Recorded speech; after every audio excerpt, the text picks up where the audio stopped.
Be the last one to raise his voice.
Test, test.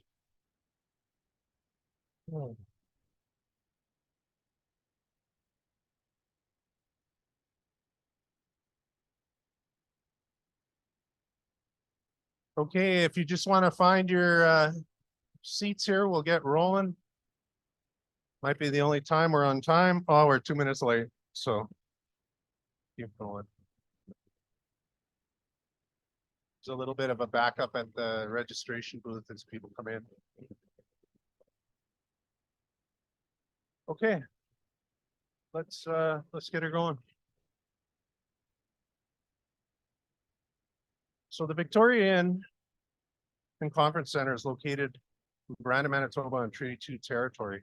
This is traditional shared land between the Dakota and the Ojibwe. The Turtle Mountains and Brandon area are also home to the Métis peoples. As we host our conference here in Brandon, we at the Manitoba Forage and Grassland Association acknowledge and respect the history, land, people of this area, and the traditional homelands of the Dakota, the Anishinaabe, Oji-Cree, Cree, Dene, and Métis people. Welcome, everyone. Thank you very, very much for being here. We're so stoked about this conference. We're so stoked to have you here. I was driving out yesterday on a beautiful sunny day. I was just telling Sean and Clayton Bro that I just had the tunes cranked and I don't know the song. I don't know all the words to any song, but I sang the whole way here because I was just stoked to be here. So my name is Duncan Morrison. I'm Executive Director. We're cognizant that for some of you, our conference day today falls on a day set aside for Remembrance Day respects, and we appreciate you for being here. MFGA is extremely indebted to the veterans and those who served today for their sacrifice, and least we forget. This is our 6th ever conference, and we feel this year is just like the other 5 before it. We're bringing a dynamic conference all around regenerative agriculture in Manitoba and across the prairies and into the northern states. We have widely recognized global keynotes. We have national experts and prairie producers on stage and presenting. We have farmers, agriculture groups, conservation agencies, academia, media, and government leaders all here sitting among us. And this year we even have a movie to show you. We're pretty excited about that too. We have this gentleman over here in the side corner. His name is Dean Stewart. He's with Howling Pro Audio Visual. I think it just looks absolutely smashing in here tonight. I really appreciate the work that Dean has done here today. And as we go through the conference, he's definitely does a fantastic job. So thank you, Dean. We also have a jam-packed trade show. Usually we had the trade show around the walls. Now we're in the back salon there, and encourage you all to spend time there meeting, mingling yourselves, and talking to trade show experts.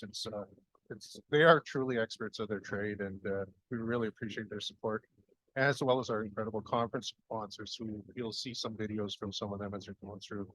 So all of this tied together is really humbling, and it's tremendously motivating. Farmers here in Manitoba and the prairies are indeed global leaders on the regenerative agriculture front. What that means for these farmers and farmers like all of you who want to learn more, you'll also hear what it means for Manitoba and the prairies, the bigger picture, and definitely around water, soil, biodiversity, and healthy ag lands. Before we get going with full gusto here, I'd like to salute the work of our 2023 MFGA Regenerative Agriculture Conference Committee, led by committee co-chairs Amber McNish and Andrea Hamilton. Both Andrea and Amber will be up at the podium quite a bit over the course of the conference, as well as other MFGA board members who you'll get to see. I'll introduce the rest of our committee and our MFGA board tonight at our MFGA night. One last thing, there's CEU credits for anyone that can collect them. See Denise out at front at the registration table. And also, just before we get into keynotes around gifts for speakers, all the speakers have either waived their fees or they're going to collect their fees, and we pay them for speaking, and they're compensated for their time and effort. So, but what we're also going to give them a small gift each of our token of our thanks, and give a donation to a farmer wellness crisis support organization, as we do every year on behalf of Manitoba Forage and Grasslands and the keynote speakers. So with that, it gives me great pleasure to introduce Mike Duguid. Mike is our MFGA vice chair. He's a member of the Manitoba Beef Producers from Camp Arnez. Where are you from? I went to camp, like, I don't know. So Mike's from Arnez, where there's a camp, but anyway. So it gives me great pleasure to introduce Mike, and Mike will introduce our first keynote. So let's have a great conference.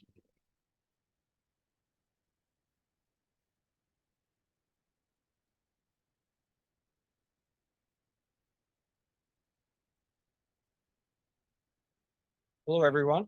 Like Duncan said, I'm Mike Duguid. I'm the vice chair. Bear with me, I'm blind.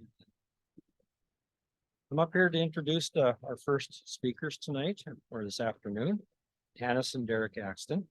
They have own and operate a multi-generational diverse grain farm with their son and daughter, which is Kate and Brook. They're in the southern corner of Saskatchewan. They implement many innovative ideas to improve sustainability and profitability on their farm. While attending many workshops and conferences, they have met many farmers and scientists who have taught them to change the way they look at farming. This led to their journey towards soil health and regenerating their farmland. Learning about soil biology and how soil functions has renewed their passion for farming and improved their profitability. The Axtens operate a no-till farm and have improved their soil health by seeding intercrops, companion crops, and cover crops, increasing the farm's biodiversity and intensity and feeding the soil biology, which in turn is regenerating their land. Improving soil health has allowed them to reduce the synthetic inputs, increase water efficiency, and build soil organic matter. They have also implemented controlled traffic farming, composting, and grazing as part of their farming systems. Derek and Tanis built a food-grade seed cleaning plant on their farm to allow them to access markets directly. And this year, they just got a brand new flour mill and packaging line set up. The Axtens want to add value to their farm's grain by selling them directly to food companies that value the way that our crops are grown. Please come on up.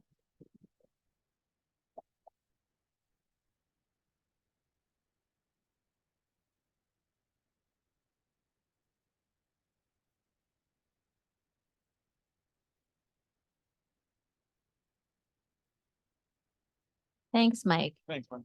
That was really good. That was a lot more thorough than I was expecting. Well, good. Well, good afternoon, everyone. We are super pumped to be here. When we got our invitation, we were just, really excited. We've never been able to, we haven't presented at this conference before. And Tanis and I were playing around with the idea of changing up how we present. So we've got a brand new presentation. Yeah, so we'll see how that goes. We just wanted to start off, we're just curious always to what kind of audience is around. So can you raise your hand if you are a farmer, producer, rancher of any sort? Okay, so large number. How about someone in the food industry? Thank you. Good. Research or extension? Good. What How? How many have seen either Derek or I speak before? Okay, that's good. So like Derek said, we've kind of switched up our presentation a little bit. So we're trying to, we might not cover everything you want to hear about, but there will be questions at the end. Yeah, so we're Mike had said, we live at Minton. We're straight south of Regina. We farm right on the US boundary. We're in a 12 to 14 inch precipitation zone. This year that was 4 inches, 2 in May, 2 during the growing season. So that was unbelievably sad. But we know where we live. It happens. We explain like our farm, I say our terrain is exciting, I guess, basically, because we farm right up against the Big Muddy Valley. So there's, we're not in pothole country, but we're right beside it. We're 2,700 feet of elevation. So warm seasons are a bit of a struggle for us, but we do farm basically where they quit breaking land. So it's, we think part of the reason that we started exploring changes had a lot to do with, because we farm in such a fragile low rainfall zone, that we realized that we had to start trying to improve the resource and build our sponge. Yeah, so for our presentation today, we want to take you through a little bit of about how our change in mindset occurred and how that changed our farming practices and a bit of the journey that we've been on. So this is one of the parts we're going to keep the same as to give you context of what shaped us. Back in 2006, when we'd come off the frost of 04, which I'm not sure if anyone's old enough to remember the frost of 04, but we had a -6 in the middle of August. It was life-alteringly bad in a financial sense. We don't use crop insurance on our farm, never have. So we didn't have that to fall back upon, and that led to a few things, and we realized we had to be doing better. And one of those things at the time I thought was, we always struggled with not having enough moisture. And back then, all I could, we had a Flexicoil 5000 with a 4-inch paired row. And when we were done seeding, the fields were black. And it always drove me crazy how we would get dry, but when we seed, there's mud in our packer wheels and we're always giving up moisture. And I always used to think that, hey, we're giving up a half an inch or an inch of equivalent soil moisture. And when everyone knows that on certain years, that 1 extra inch can be super powerful in outcomes of the crop. So a friend of mine that I went to college with was managing the Olds College farm, and John Deere had just brought the 1895 out, and there's a John Deere research program at the Olds College that there was then anyway. And we were talking on the phone, and he said, you should look at these disc drills, because when we seed, we can't even tell where we've been. Like, couldn't even imagine what that would look like at the time. But anyway, taking Trevor's word for it, got on the internet and looked on my Tandy or whatever I had at the time, and the closest disc drill we could find was in Gettysburg, South Dakota. Our dealer wanted to have nothing to do with disc drills. They sounded scary and they had too many moving parts, so they just didn't want to even entertain the idea of bringing one in for us. So Dad and I got in the pickup and drove down in the fall of 2006 to Gettysburg, and made a deal on a drill. Really didn't know what the heck we were buying. We ended up buying, actually, it was kind of a piece of junk, but the salesman maybe saw us coming. We were green. But when we're there, he said, well, if you guys are in Gettysburg, you must be coming to see Dr. Beck. If you're coming to buy a disc drill from Canada, because I'm assuming this isn't the first time this has happened, you must be coming to visit Dr. Beck. I didn't know Dr. Who. We didn't know who that was. He explained, about a little bit about the Dakota Lakes Research Farm and how Dwayne Beck was kind of was the first manager, and about the farmers who started it. Anyway, we bought the drill, went home, did some seeding with it. At the time, we had John Deere 9600 combines, 36-foot Macdons. Residue distribution was not in our vocabulary. So if anyone has had the experience with disc drills and too much straw on the ground, we learned about hairpinning. So that summer we went back. The Dakota Lakes Research Farm has a field day in the summer. So we went back to that with so many questions. So we had done so many things wrong. And Dwayne was great. And we actually went down a little bit before. I met him. And if anyone's been there, he's got this electric golf cart, and he had it then, and I think he still has it today. But he loads us up on the golf cart and introduces himself, and we're driving out to some plots. And anyway, so Dakota Lakes Research Farm, if you're not sure, you don't know, it's about 800 acres, half of it's irrigated, half of it's dry land. We're driving out to the plots, and they're farm scale plots. He's talking about diversity, and he's talking to us about the native, like how the area was formed. And he asked us about what our area looked like, and it's the first time I'd ever had anyone like reflect upon where we live and use that as a model for nature, or in a model for farming, using nature as a model for farming. So anyway, we get out to this plot, and my brain's already full. And we pull up beside this irrigator. They're lateral moves. They're like a pivot, but they move straight. They're for research purposes. And the wheat's headed out, it's tall, and the irrigator's irrigating. And he says, and there's no water running out of the crop.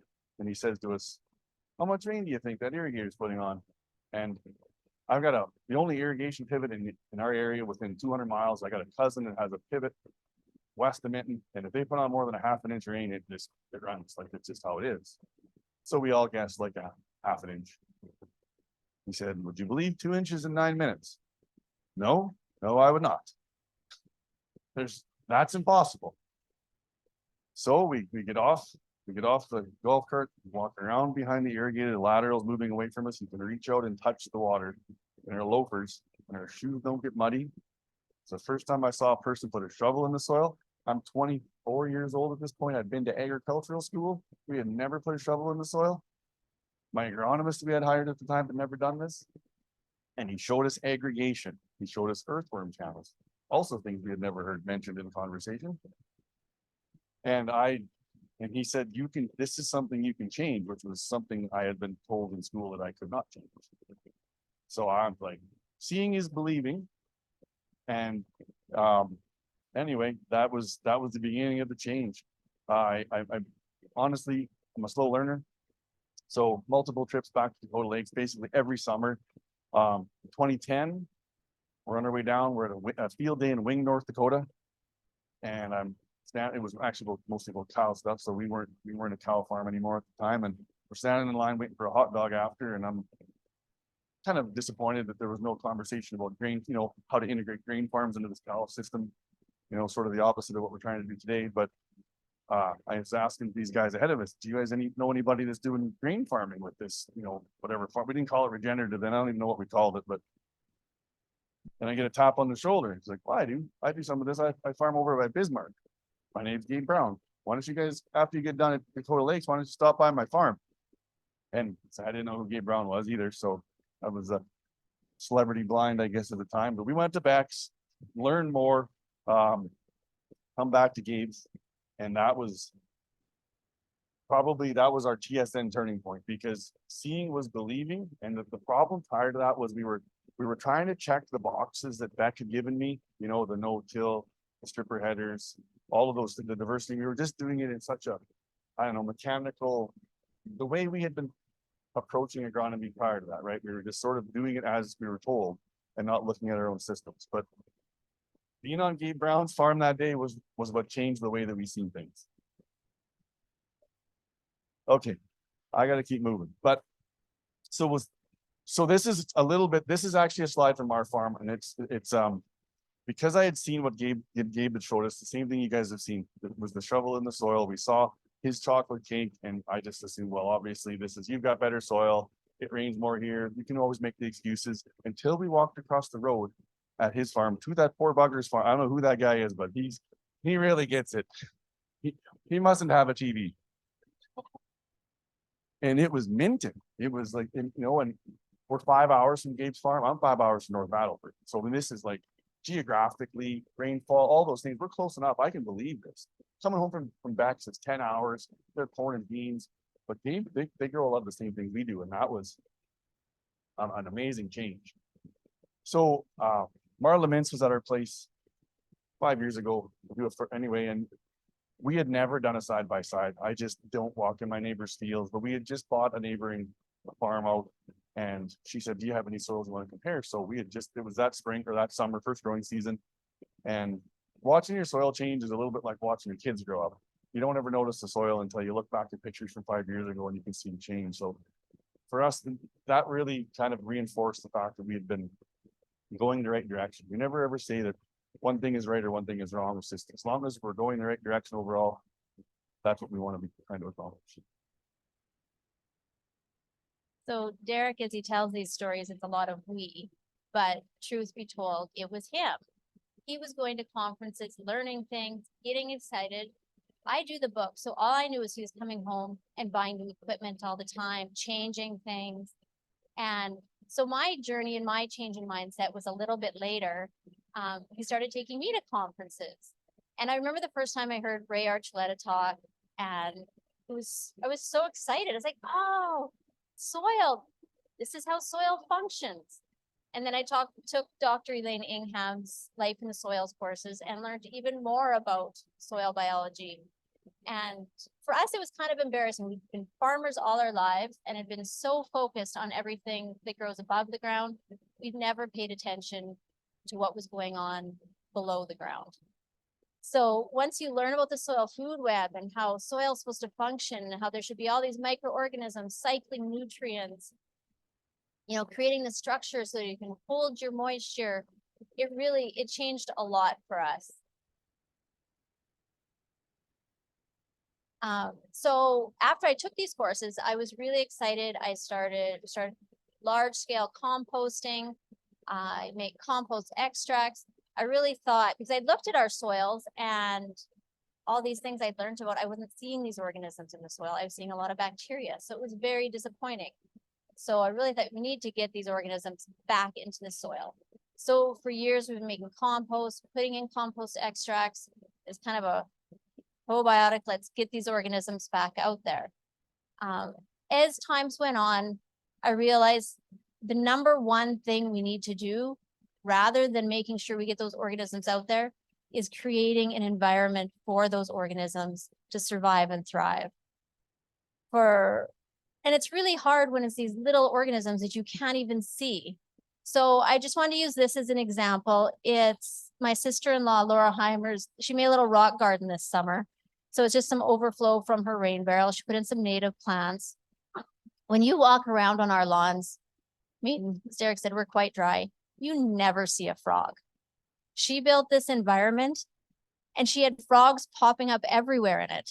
So it was really exciting. It kind of resonated with me that yes, if we can build this environment, the organisms will be able to survive. And I don't know where those frogs came from, but I think the soil is very similar, that if you have this environment, they will come back to life and do the job they are meant to do.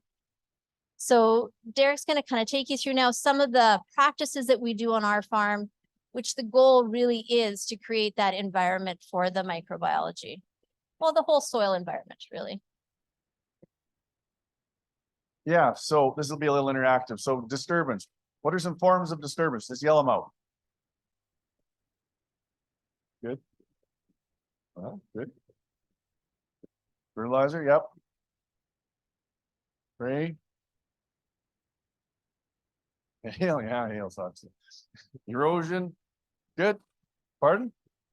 Action, thank you. Yeah, good. Yeah, so this, you guys have got a pretty good handle on this. You know, and those are the things that we really are, so we've kind of really made a big effort to work on those things, a lot of those things specifically. I'll talk about control traffic in a bit, but we started with seeding. I guess it's the most mechanical thing, the easiest thing there is to see. And today we're using a single disc drill. We run on tram lines. We've found, you know, and as an accumulative effect of the things that we've been doing, our rainfall, one thing I wanted to mention is we've been measuring rainfall and infiltration rates for 4 or 5 years now, relatively consistently. In the fields where we've been putting in the effort, our infiltration rates are sort of that first inch is, you know, 30 seconds, sometimes 25. Second inch is 1.5 to 2 minutes. So it's better than I thought possible, because when we were 2 inches in 9 minutes was the standard that Beck gave us. Can't believe how fast it can actually change.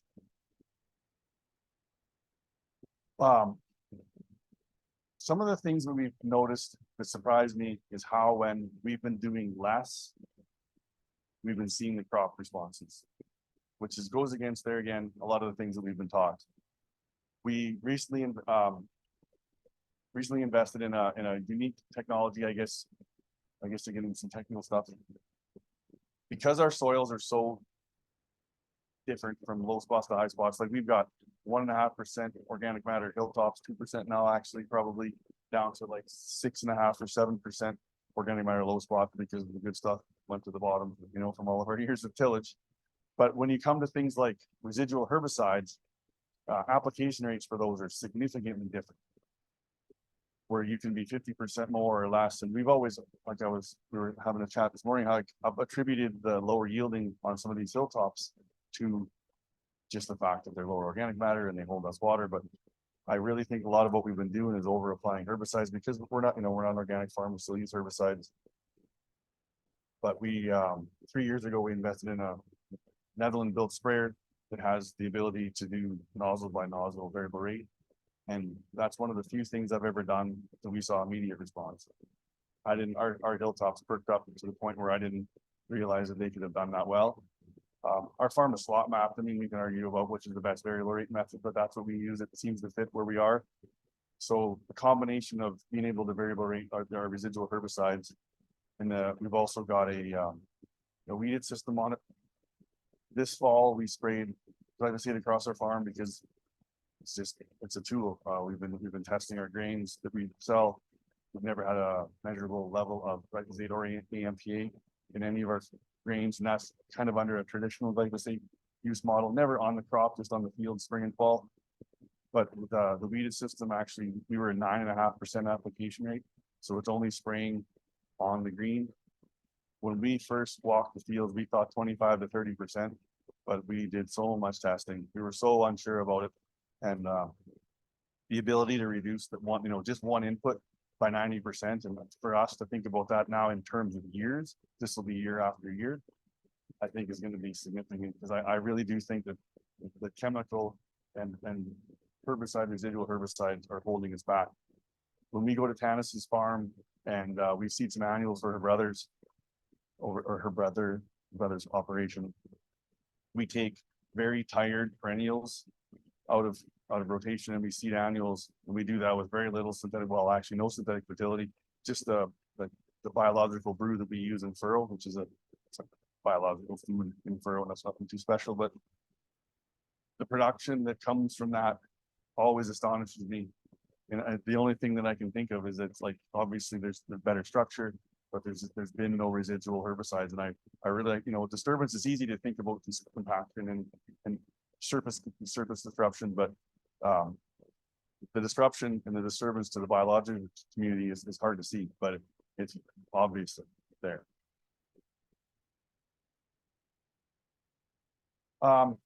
We don't ever know how to fit stripper headers in, but it's such a powerful tool. It was like the first thing we went back to in 08 or 07. And we had all these residual, we don't know how to spread the straw. And I didn't even know that these things were even built until that year. And so 2008, for that harvest, we had bought stripper headers, and we've been using them ever since. But kind of one of the most unique things about them, besides the efficiency and the combine efficiency that we see, is the ability to harvest snow.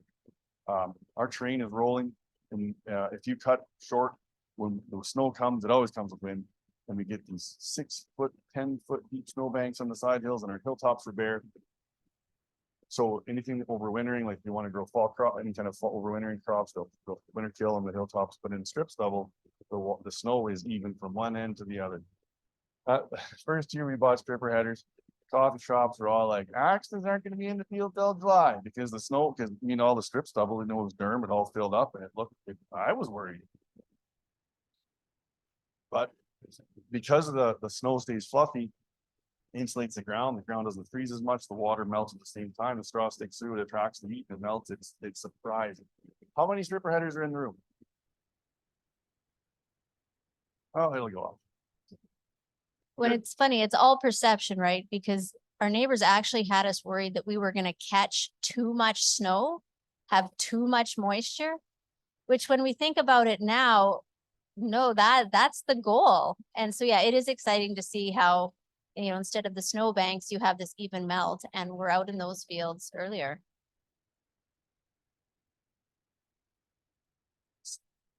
One of the first things that caught my attention at Gabe's was the correlation that I luckily made between his lack of synthetic fertility, his diversity, and his production, and his awesome looking soil.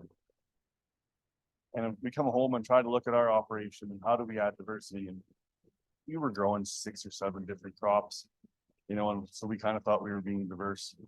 But the thing that caught my mind was how good his soils looked behind his full season covers. And, and he had, I don't even remember, but multiple species in these mixes. So how can we replicate that in a grain farming context? That was the hard thing. And I by no means invented intercropping. I mean, our farm is a giant collection of ripped off ideas from other farms that we visit. And I think it was Combine Forum maybe around 2010. And that was maybe the hot spot to be on if you're a farmer. We started intercropping, and that was kind of our first gateway into diversity.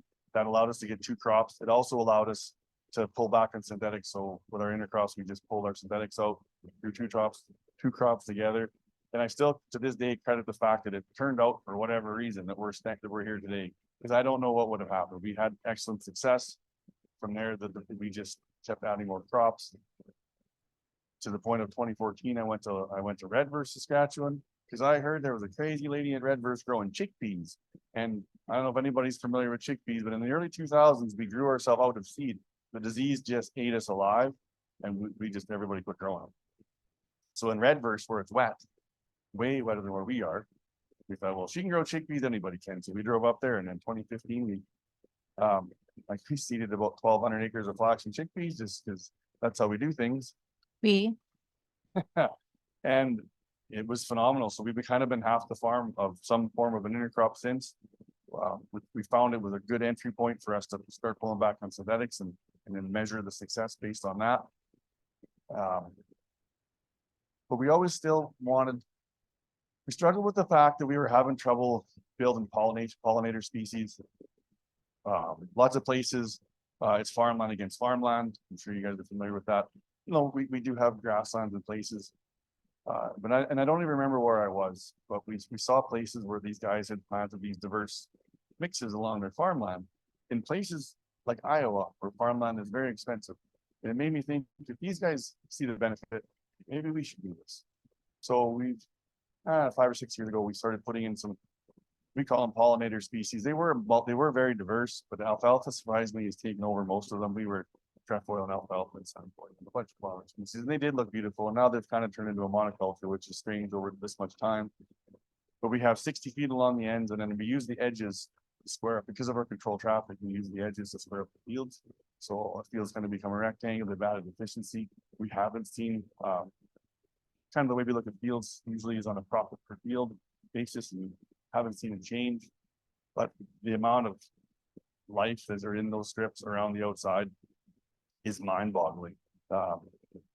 We don't see a downside. We've got a couple thousand acres that have the perimeter around them, and we're going home this week. Actually, one of the things that we're doing is we're doing the rest of the farm. Don't see a downside. We've seen nothing but upsides. Even on dry years, it's phenomenal what they do. So it's been a nice addition to the farm, basically. So with that,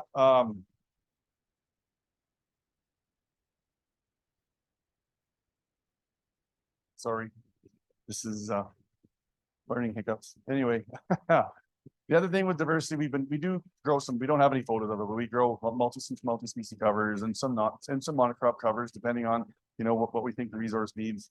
But we have a really good partnership with a family that lives near us and has a large amount of cows. And it's actually the third time I went to visit Gabe, I took Ryan with me, because I just don't know how you explain Gabe Brown's farm and what he's accomplishing without a trip to the place that it happens. And that was probably one of the best uses of our time, kind of understanding each other's goals. This morning, we had a little bit of a meeting this morning on the phone, actually, because we've got cows up at our place now. We moved them off the farmland and onto some perennials because the fields are soft.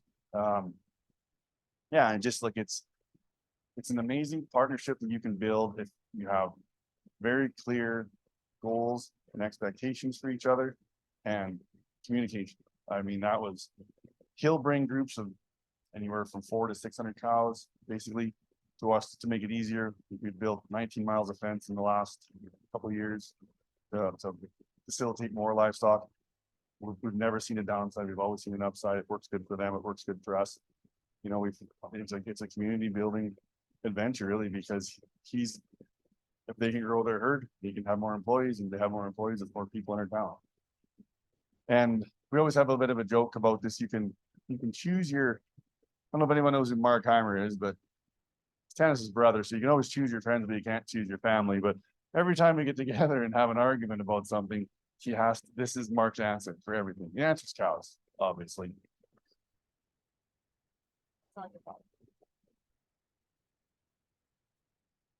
So sort of back to the disturbance. Control traffic is one that we really fell into, strangely enough. When I saw the soil at Beck's, like, it's one of those things that's imprinted in your mind that you just don't, it's one of the memories you have forever, what that soil looked like. We were always looking for ways to, how can we do it better? How can we do it faster? What's the next thing? And we wound up at a field day at Alberta somewhere near Drumheller, Steve Rock's farm. He's a Nuffield scholar. And he was doing control traffic. He'd done his Nuffield scholarship on control traffic, and he had a group of guys and they were doing research. And we went to his farm, and I remember driving in there. We're driving around trying to find it was dry that year, and the canola was burnt up, and you could see it was, and it was over there. There's a half section that's like perfect. So I bet you it's that. Drove over, and same deal. He put the shovel in the soil, walked to the field, went to the field day, listened to the speakers. It was good, but he put the shovel in the soil, and he was a conventional, not really diverse, sort of diverse, but not really diverse, conventional grain farm. And it's the first time I'd seen soil that even slightly resembled Beck's. So we thought, wow, we like to do things faster, and it's all about, for us, lots of years we'll get enough moisture to grow a crop. It says, when does it come and how much do we keep? So if anything we can do to increase infiltration and holding capacity, I want to do that. It wasn't like we didn't have to do it tomorrow. It took us sort of 3 or 4 years to kind of get ourselves lined up. This photo is actually from a field that's new to us, and you can see the old, like there's some old traffic lanes. And now on our, so we were 9 years in now. This field was the first year, we bought a neighboring farm again, and it's interesting to see the old tracks and how they go away. It's allowed us to do some really interesting things. 2 of our combines have got, it's called chaff liners. So we capture the heaviest portion of the chaff, and with that, the weed seeds, and it puts it on the trams. So it's sort of a form of mechanical weed control, but it helps with, early on, I was always really concerned about tramline erosion, rutting, those sort of things, because, you know, whatever, when you're online researching control traffic, there's people on there that'll tell you how terrible it is, and they have their photos to show, but it's just something we haven't seen. We're 9 years in. We seed our trams, we treat them like the rest of the field, but we just always drive in the same place. It's built into the GPS. We put up our own base stations, and some of the things that we notice are, you know, increased fuel efficiency is unbelievable. The sprayer rolls on top easy. We don't, because of the tram line, the chaff lining, we don't have dust in the sprayer to drive on. And it just allowed us to do a lot more things management wise too, because every tram is always the same in the same place. So as far as like doing on-farm trials, which we do a bunch of, that's pretty much how we've learned how to pull the inputs out of our operation, is doing our trials on our farm. Because what works 50 miles down the road might not work at our place. You know, the history, and there's so many dynamics in play. So control traffic allowed us to do that. Yeah, and it's been an interesting journey so far. And that's exactly what it's been, is a journey.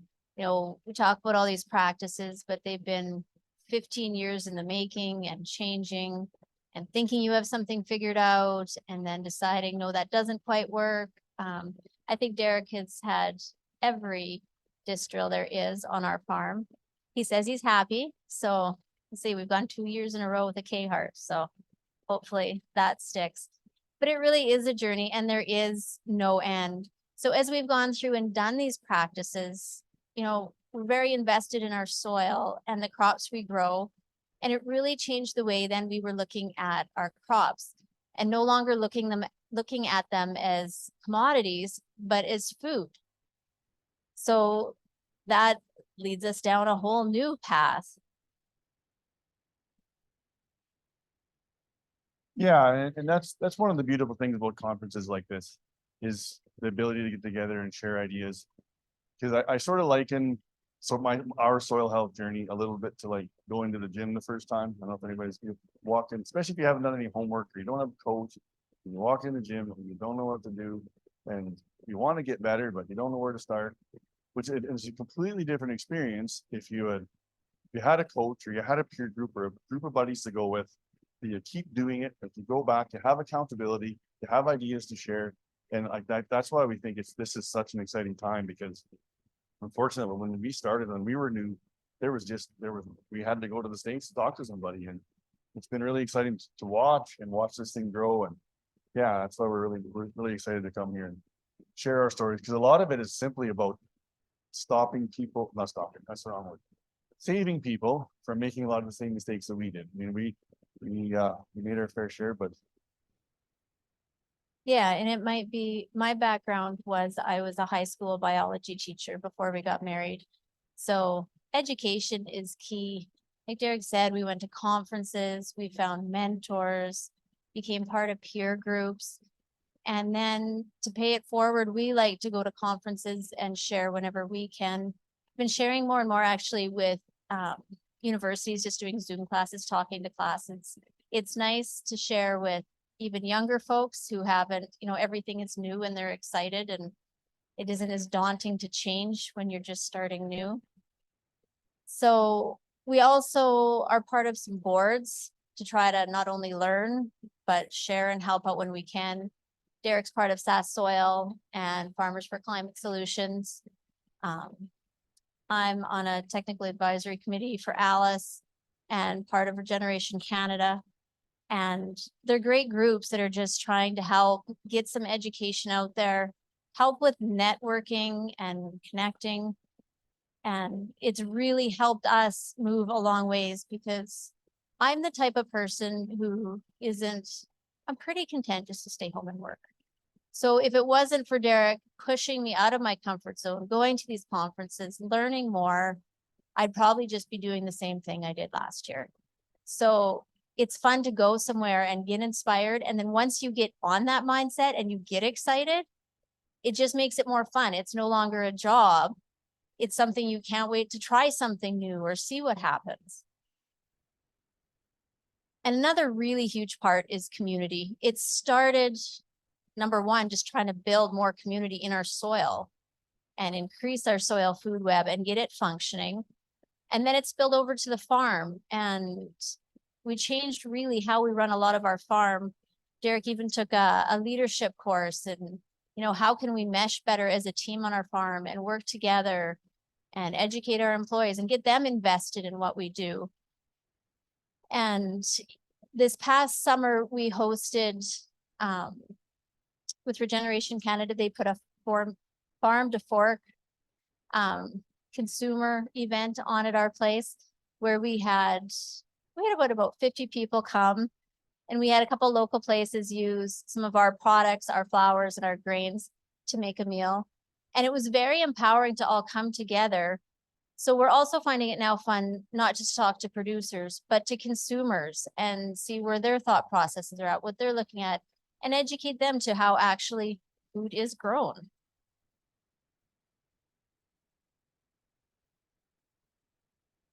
Yeah, so that, I guess the last photo was a view inside of our packing, on the packing side in our warehouse. This, it's funny, one thing I was gonna talk about that I never is, none of the things that we're doing today happened overnight, and everybody started somewhere. It's been a long old journey for us, and it's funny how one thing leads to another.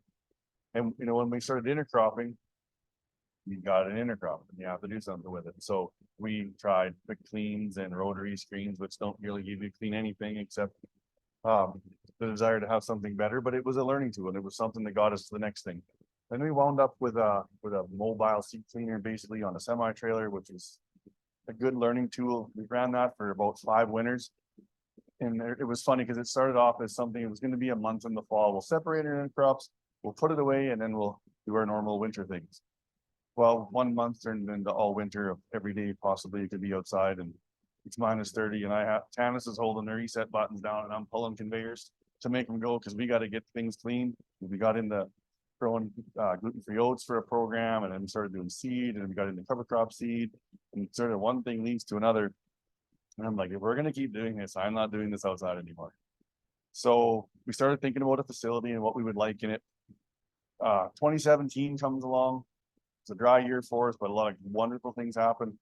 I'm in Kansas that fall speaking at a no-till conference, and there's a lady at one of the focus groups talking about how regeneratively grown ingredients could possibly be a food ingredient one day in a stream similar to what organics have done. And I think a lot of people had a problem with that, but I was just like, the light bulb went off. We had started planning the facility already, and I'm like, maybe we can grow food. And I don't know why we've got a program in it so we don't grow food. The next guy does the food thing. We just grow the grains. And I went and talked to Sarah. No, obviously things take a long time. That fall was the first time I saw the movie. I don't know, anyone seen 100,000 Beating Hearts? You seen that video? Hands up. That's one of the best videos, life-changing things that happened to me. Will Harris took a town that was one of the poorest communities, one of the poorest counties in Georgia, and completely changed it. And he was, I don't know, 60 something years old when he started making changes. And he provided opportunity. They had a livestock operation, and they were just putting the cows on the truck, and they go down the road, and with that went the opportunity. So we have a town of 50 people, and there's a lot of, we're kind of half grain farmers, half cow operations in the area, but there's no value added in our area whatsoever. It's always bothered me that every time we load a truck and watch taillights, we watch opportunity leave our yard. And I've always swore that someday that's going to stop. And we decided we had to, we were going to do something. And what that something ended up is a food grade processing facility, because we had to have clean grain before we can do anything else. So we had to make some changes to our plan. We did lots of touring. Luckily, some people did let us in to see, because building a food grade seed cleaning plant is quite a bit different than building one for cleaning seed for seeding purposes. Added some extra equipment. By the spring of 2020, we had it kind of complete, but then we soon realized that food companies don't buy bulk loads of grain, and we need packaging.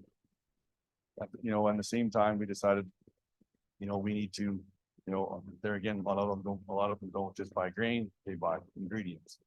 So we were lucky enough to discover a unique milling process that's built in the United States, that it's an ultra fine, high air induced milling that makes a very fine flour. So, but it's whole grain because we obviously want to carry that through our grains so we can have whole grain flour. And a week ago, we finally got the construction of that finished and got through our food safety audit. And that's the first pallet of flour that we finally wrapped. And it's been an inch, yeah. So it was 4 years start to finish basically. And it's been quite a journey, but now it's kind of put us sort of on the other side of the coin. And we have we have 5 employees, I guess, 4 full-time, 1 part-time. We're going to be adding more people. Farm our size would normally maybe have 2 employees at the most. We also get 2 summer students usually from Europe or from the eastern side of Canada. But you know, if you want your towns to grow, we have to provide opportunity. I've always marveled at other communities I go through that have some industry, that have some anchor that provides opportunity, that people have a job, have a reason to stay, and then eventually that grows enough mass that, you know, outside businesses come and work around that. And we're a long ways from being there, and we're a long ways from Will Harris, but we knew we had to do something. And yeah, we're just really excited. We had 2 employees just bought homes in our community, things that I didn't even think were possible. We used to watch houses get jacked up and hauled out of our town. And yeah, and we got one guy talking about moving something in. So it's been full circle of life for us. One other little thing I guess we just did, we got a phone call from a friend that's CEO of the Regenerative certification now this summer, and we've kept in touch for a long time. And we're thinking about coming to Canada, and we're wondering if you guys would consider being certified, be the first farm we do in Canada. And I've been sort of a opposition to certifications, and for lots of reasons, but when they explained us the system and how constant improvement is part of their platform and how you have to keep moving up the chain and improving what you do and making your resource better, we just thought it would be a real wonderful addition to our farm. And it's amazing too, even in the last 6 months, how much, I don't know, I call it regenerative washing or regenerative washing, that we went to a couple of food shows and we saw regenerative toothpaste. We saw Everybody's regenerative. I think they learned how to spell it and then how to put it on their website, and then now everybody's, so it's unfortunate. And so we're really excited. We just had one of the fellows came down and inspected our mill to make sure we're up to spec, and we've got that certified now. So I think it's going to open a bunch of doors that we didn't even know were there, because it looks to me like there's demand on the backside, and there's farmers that are doing wonderful things, but it's really hard to make the connections. And I'm hoping that this certification and it's a relationship, really. That's what it's all about. You know, the same reason that we're all here today is to meet and exchange ideas. And I think this is just one more relationship that's going to be a really good fit for the farm. So yeah, as we go about our journey, there's a lot of days, obviously, that aren't as good as others. And we do really sit down and look at each other and say, why? Why are we doing this? Like, do we not like ourselves? Why would we go through all this? Those are the bad days. Generally, it's good, it's fun, it's exciting, but there's always those days you really got to ask yourself, why? Is it to make the neighbors talk? Well, we've accomplished that. It's really come down though to, for us, is health, whether it's the health of our soil, the health of our family, the healthy food we're creating. That's we're trying to look at the big picture and the long game. And that's what's important to us, and really the reason why we do anything we do on our farm. We have 2 children, like Mike had said, and we would love for them to end up back on the farm. But I can't say is we're doing this for them. Big picture, we are, right? The health of our soils, our food. We want them to go away, learn something, and bring their own passion back to the farm. They can't just try to pick up and do what we're doing. they need to get excited about something. Our daughter's studying international food business. She loves agriculture, but she's more excited about food. Our son seems to be, he's in grade 12, so we don't know for sure, but he seems to be leaning towards the mechanical side. So he wants to go take mechanics. So we're excited to see what new ideas and what they can bring back to the farm.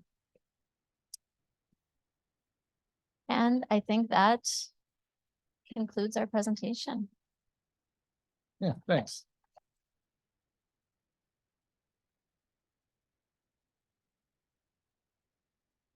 I think we're going to start with a question and answer period. You have to go to the microphones if you can find one. I can't see for the light in my face here. You can say your name and maybe your what you're interested in. For example, if you're a zero-till, regenerative, food business, just say what you'd like to say there. Bring a question up, please.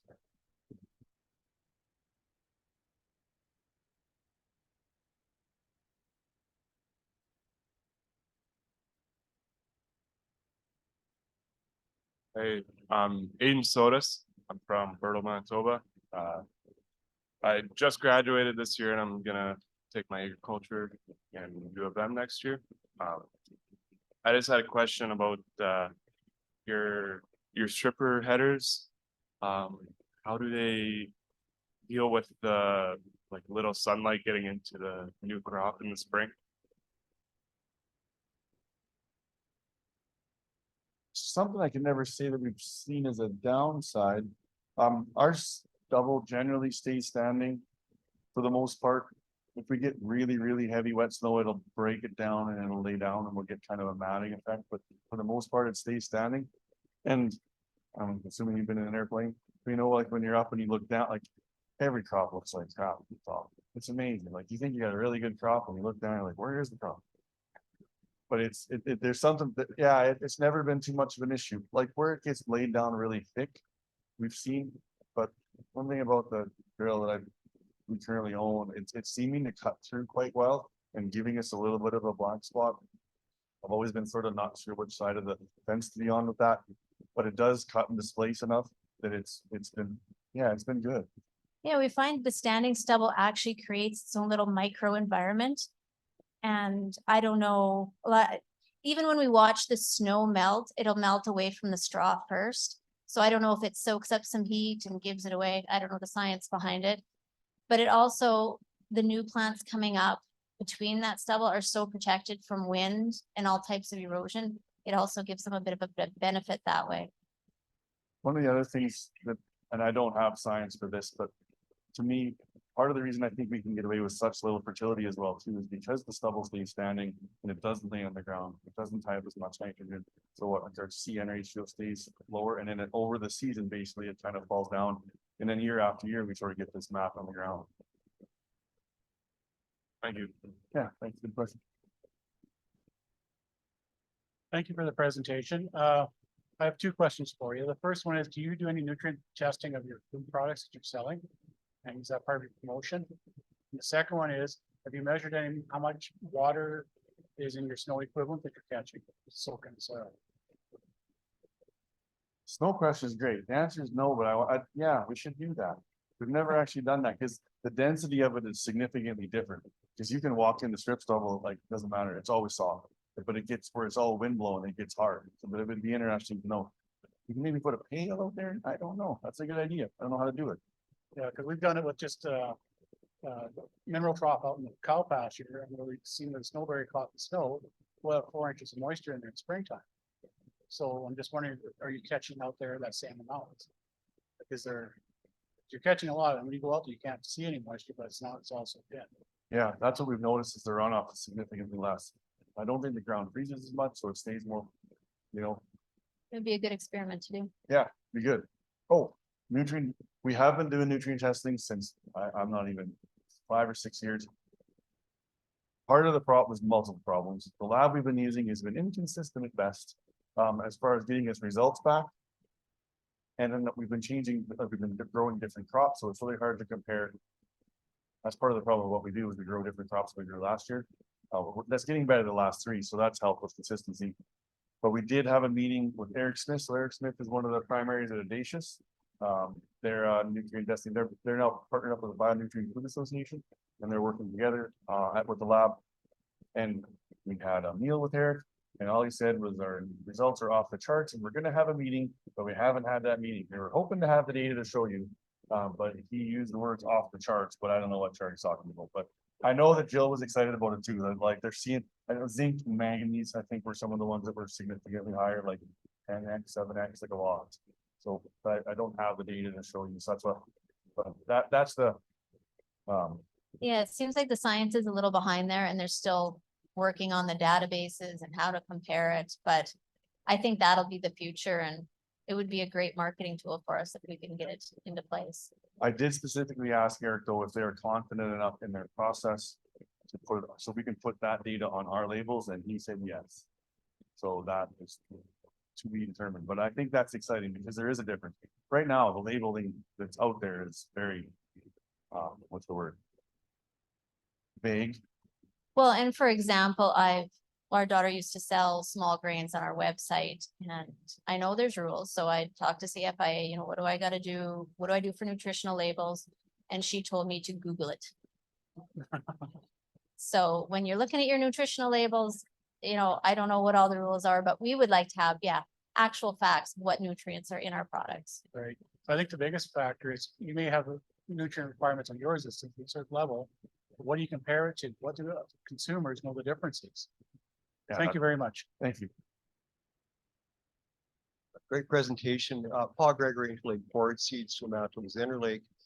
What perennial forages have you used? I know Black Medic has been used in North Dakota and Montana. I suppose you're a little bit too dry and cold for red clover, but sweet clover, alfalfa, what have you used in the past? Okay, like so as like infield, in our typical rotation, yeah, we've used red clover, sweet clover. And even alfalfa, we tried a perennial sequence in the field that farm into.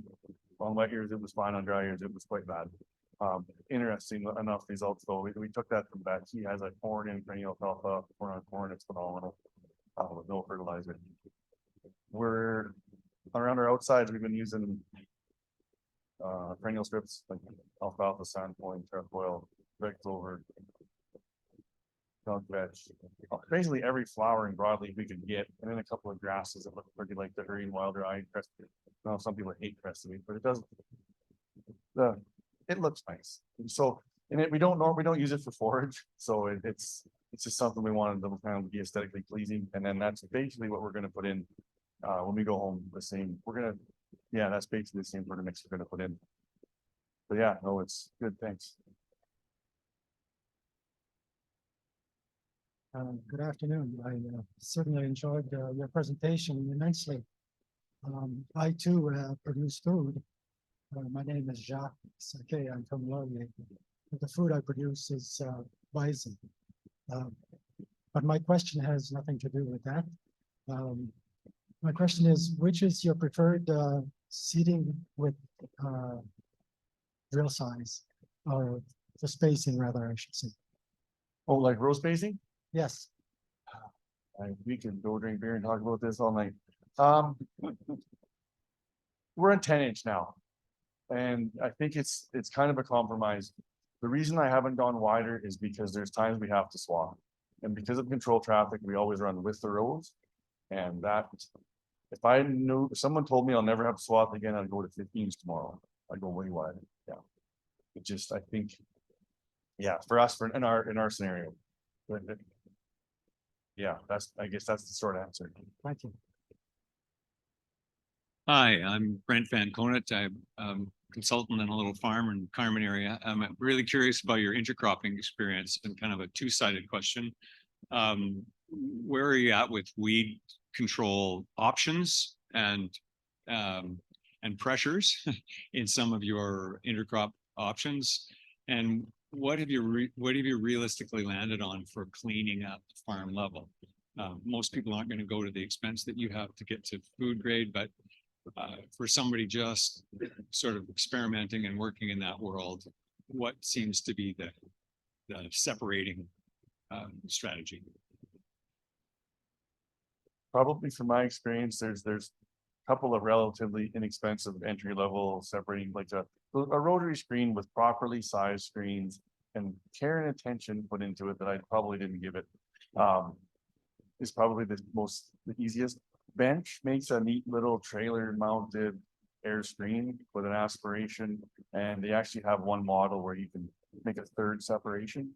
So conveyor underneath you can flip over. So a friend of mine in Montana bought one of those, really likes it. They're not super fast, but they get you there before you go crazy.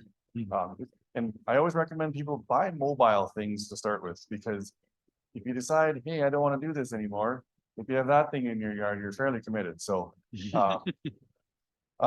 control, that's been a challenge. That's been like, we started the very first year we did peas and canola because Clearfield canola, the herbicide lineup, it was a good way to get our food wet. You know, we soon learned we're not canola country. So we switched to yellow mustard and various kinds of peas we grow now, mostly specialty peas that lay on the ground that are a pain. We use Edge. Back to the variable rate thing, Edge works. I can't believe how much better Edges work, but since we started variable rating it, putting it at the rates it probably should be at, and there are places it should be. And typical, you know, clethodim sort of a deal. Flax and chickpeas. Same sort of thing. Yeah, but it's choosing fields. Not every field is an intercrop field. And I should start put it that way. You know, we know where to start and stop. The guy asked about black medic. It's actually become a weed on our farm. I don't even know where it came from, but it's in places, honestly, and there's parts of fields that are getting problematic. Part of the trouble with too many clear fields or too many group 2 type crops in a rotation, so we sort of had to change that up a little bit. But yeah, field selection is a good place to start with weed control. But honestly, and if you're ever not sure, just do small areas, you know, start with, experiment from there. That's a good way to learn. Appreciate it. Thank you. Thanks. Hi, good afternoon. I'm Bluesette Campbell. I hail from the Meadow Lake region of Saskatchewan. I have 2 questions for you. I'm a beef producer, so I guess that's the background, and a holistic management educator. My questions revolve around the influence on the community that you expressed you have interest in connecting with consumers of the product, not just other producers. So my first question is how you're effective in that message, how you reach that community of consumers now that you're producing a direct product that they would consume. And then my second question is around sort of the theme of the conference, which is building your legacy. I'm really curious to know how you want to be remembered in your community. Like, what are the pieces that are essential that drive your organization forward?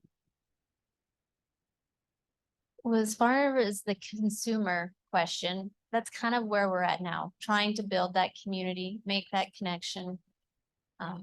Because we're farmers, we're not really good at marketing food. We've always relied on other people to do that. So, been having a lot of meetings, learning. Apparently social media is very important to make that connection and tell your story and show the transparency. So that's something we're working on. Hosting events at our farm. We've been trying to get out to, the Science Center in Regina invited us to come for their Agtober night. So we went and just talked to people about farming and food. Even Sask Soil, when they just hosted the viewing of Common Ground last week in Saskatoon, being in the city and talking to people, and it's so much fun. I like it because they never ask me those really technical questions that I don't know the answer to, but we get to talk food, which we're excited about. And they're amazed that what we're selling them, we've grown, cleaned, milled, it all came from our farm. So yeah, we're really working on those connections. Well, no, I was just gonna further to that, like it's amazing how fast this network is building. I think people want us to succeed, and not just us, I mean, all of us to succeed, and it's how helpful people can be. And it's like, we get phone calls from someone who talked to someone else who was a friend of a cousin, that someone had a flower sample, and it was just, I think it's gonna happen quite rapidly. But maybe it's partly because we're just in such a unique position. There's not many people doing what we're doing. So maybe that's why. And Derek is such an optimist. I love it. Because we wouldn't be where we are without his optimism. I don't know if you've ever read the book Rocket Fuel, but they say for a good team, you need a visionary and an integrator. Well, Derek is our visionary. I mean, I have to hold him back because I'm the integrator and I know this stuff actually has to get done. But it's inspiring the optimism Derek has. And it's kind of like riding a roller coaster, but it's a lot of fun, yet you sometimes feel a little sick to your stomach. To answer the legacy question, I don't know, maybe. You know, if Minton, like our community becomes, like if it doesn't turn into a ghost town, you know, and people stop by and, you know how like you drive by Rollo and it's like the home of such and such a hockey player, you know, maybe there'll be one of those signs one day. We really want to see our town succeed. There's a lot of things we've tried to do to keep it afloat. It's difficult, you know, in rural areas. We're not really on the road anywhere, so we're not surrounded by any industry, so we're gonna have to be that industry. And I kind of digressed to what Will Harris did, and they had the same problem. They had very little population, and then eventually, once this thing reaches a certain point, it just kind of grows upon itself. And we're looking forward to whenever that starts. One more? Please, it's real quick. So I'm a new agronomy grad, so I'm just getting my feet wet. You had mentioned earlier that not every field is an intercropping field. Other than moisture, what are the factors that lead to you deciding whether or not you'll even try in that field? Things like perennial weed pressure, you know, other weeds that are in the same family as the crop that you want to grow. So then you know you have no hope of controlling them other than pulling them, and that makes for a long day. Yeah, that's probably the biggest one. Oh, and then obviously like rotation. We try to keep crops 5 years apart. I mean, when I say try, when it comes to rotation on our farm, people ask a lot of what a rotation is. And it's pretty much the plan is there is no plan. We pretty much just look at what the resource needs and we usually give it. Lots of the time it's ground cover, lots of the time it's infiltration improvements. But that's pretty much what it looks like. Yeah, weed control it is a challenge. I mean, sometimes I just have to pull my horns in and not do it, which hurts me when I want to do something and I can't do it. But we've learned the hard way to not do that because, I mean, trying to show Mother Nature usually doesn't end well. Is that all? I got one. Well, Thanks one for the more. presentation. I'm wondering if you guys have thoughts on varieties and species of cereal grains, like say older heritage versus modern, and is there a new breeding program that's maybe the best of both worlds? So how does that relate to agronomy as well as the end product kind of thing? That is an excellent question. Our farm has transitioned into heritage grains primarily because of market demand. For whatever reason, if you look at what we grow, you think we're an organic farm. We grow einkorn and spelt and corzan and what else? I don't know, older grains, nothing modern. All. And we did see when we were seed growers 5-6 years ago, we were still can seed growers. We found like in our low input system that there were varieties that did not respond. They did not have a good time at our farm. And there was varieties that did really well. So it's kind of a hit and miss or learn to do on your farm. But interesting enough, Dr. Steve Jones is a head researcher at WSU at Bread Lab. I encourage people to look this guy up because he is super cool. I hope someday I get there. And what they've found is they've taken old varieties because everyone's like old varieties are the best no matter what. What they've been doing is they've been breeding on at WSU and breeding old varieties with more modern varieties. And it takes so I haven't seen it, but this is from what I've read is that they're and then selecting varieties that have the characteristics of the old varieties, like the flavor and the nutrition, but have yield capacity of more modern varieties. And yeah, like and they've even gone so far as to been selecting varieties for flavor profiles. They have a wheat that tastes like more like chocolate, and they have ones that are lighter and toastier. And like I didn't even, it's almost like wine. So yeah, there's some exciting things coming, I think. And with yield, I mean, that's one thing that we don't ever want to compromise is I hate talking in terms of yield, but I mean, we like to talk in terms of profitability. But if I didn't grow yield, we wouldn't be here. We have to still grow some profit. Thank you. Thanks.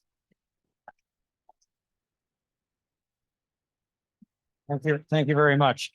One question that I never got up here, and that is, do you see any benefit to the cattle in your stubble fields or grazing your cover crop fields?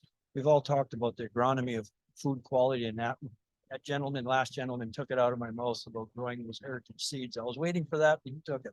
So anyway, is there any benefit to those cows on your property? Oh, absolutely. I mean, we don't get them on every acre every year just because of fencing requirements right now and water, but there's lots of things we love to do. Obviously, we know the biology is one of the driving factors of the nutrition of our grain. So when we get cows out there, they're adding biology that wouldn't normally be there. They clean up the odd mess with the combine, dump the pile. I mean, and yeah, no, what we love what we see. Well managed. I mean, it's something I think we talked about earlier was when we first started the arrangement, it was like a typical farmer deal where it's like, we're going to do this and yep. And then there was no details and details matter with these kinds of arrangements. The amount of time, how often we're moving, is there water, who pays for the water, who pays for the fence, who hauls the water, who gets the cows in when they're out. There's a lot of things to think about. And when the expectations are clear, it's been really easy. And yeah, we're building more fence. So we want to have cows in the land. Okay. All right. So because it's on our land, we paid for the original investment and we pay for maintenance. They do the work. They do the fixing. We've converted to all permanent hot wire because it's way less labor. We have a little bit of barbed wire still, but as soon as it gets to the point where this is taking too long, we'll just pull the barbed wire out. Usually in kind of he sends some of his guys, I send some of my guys, and it just gets done. I buy the stuff, we get it done. And then we just get a per animal unit day because sometimes it's yearlings and sometimes it's cow calf pairs and sometimes it's dry cows, but it's all based on 1,000-pound animal unit per day. And we haul the water if we need it because it's kind of up to me. And if I don't want to haul water, I'll plow in pipelines. We have some shallow buried pipelines for them. We're going to put in some deep line pipelines because we see a future in it. And every once in a while we come home and our deep freeze is full of beef. Surprise, surprise. And we like that. Thank you very much. I got a little gift here for you guys for your presentation. Thank you. And I think we have to cut them short, but I'm pretty sure we could talk for about 2 more hours because every question that is asked opens up another topic for these people. And it's just great that they look after their land and their community. It's a very important thing nowadays. We see towns drying up and I think you will have a big stone at the end of your yard with your plaque on it one day. Thank you. Thank you. Thanks, I think Sean, thank you.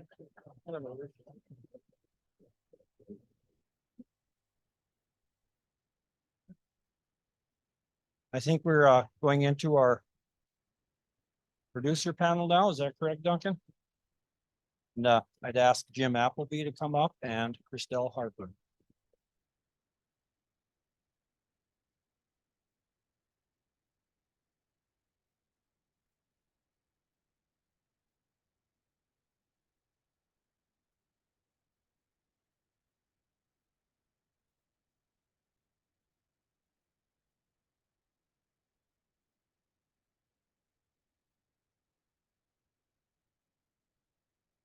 I'm going to let these folks introduce themselves, and after they're done with their thing, we'll do questions with them too.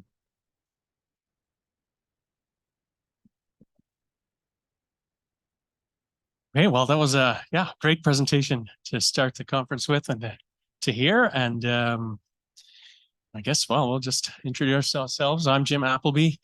I'm just outside of Steinbach on a dairy farm.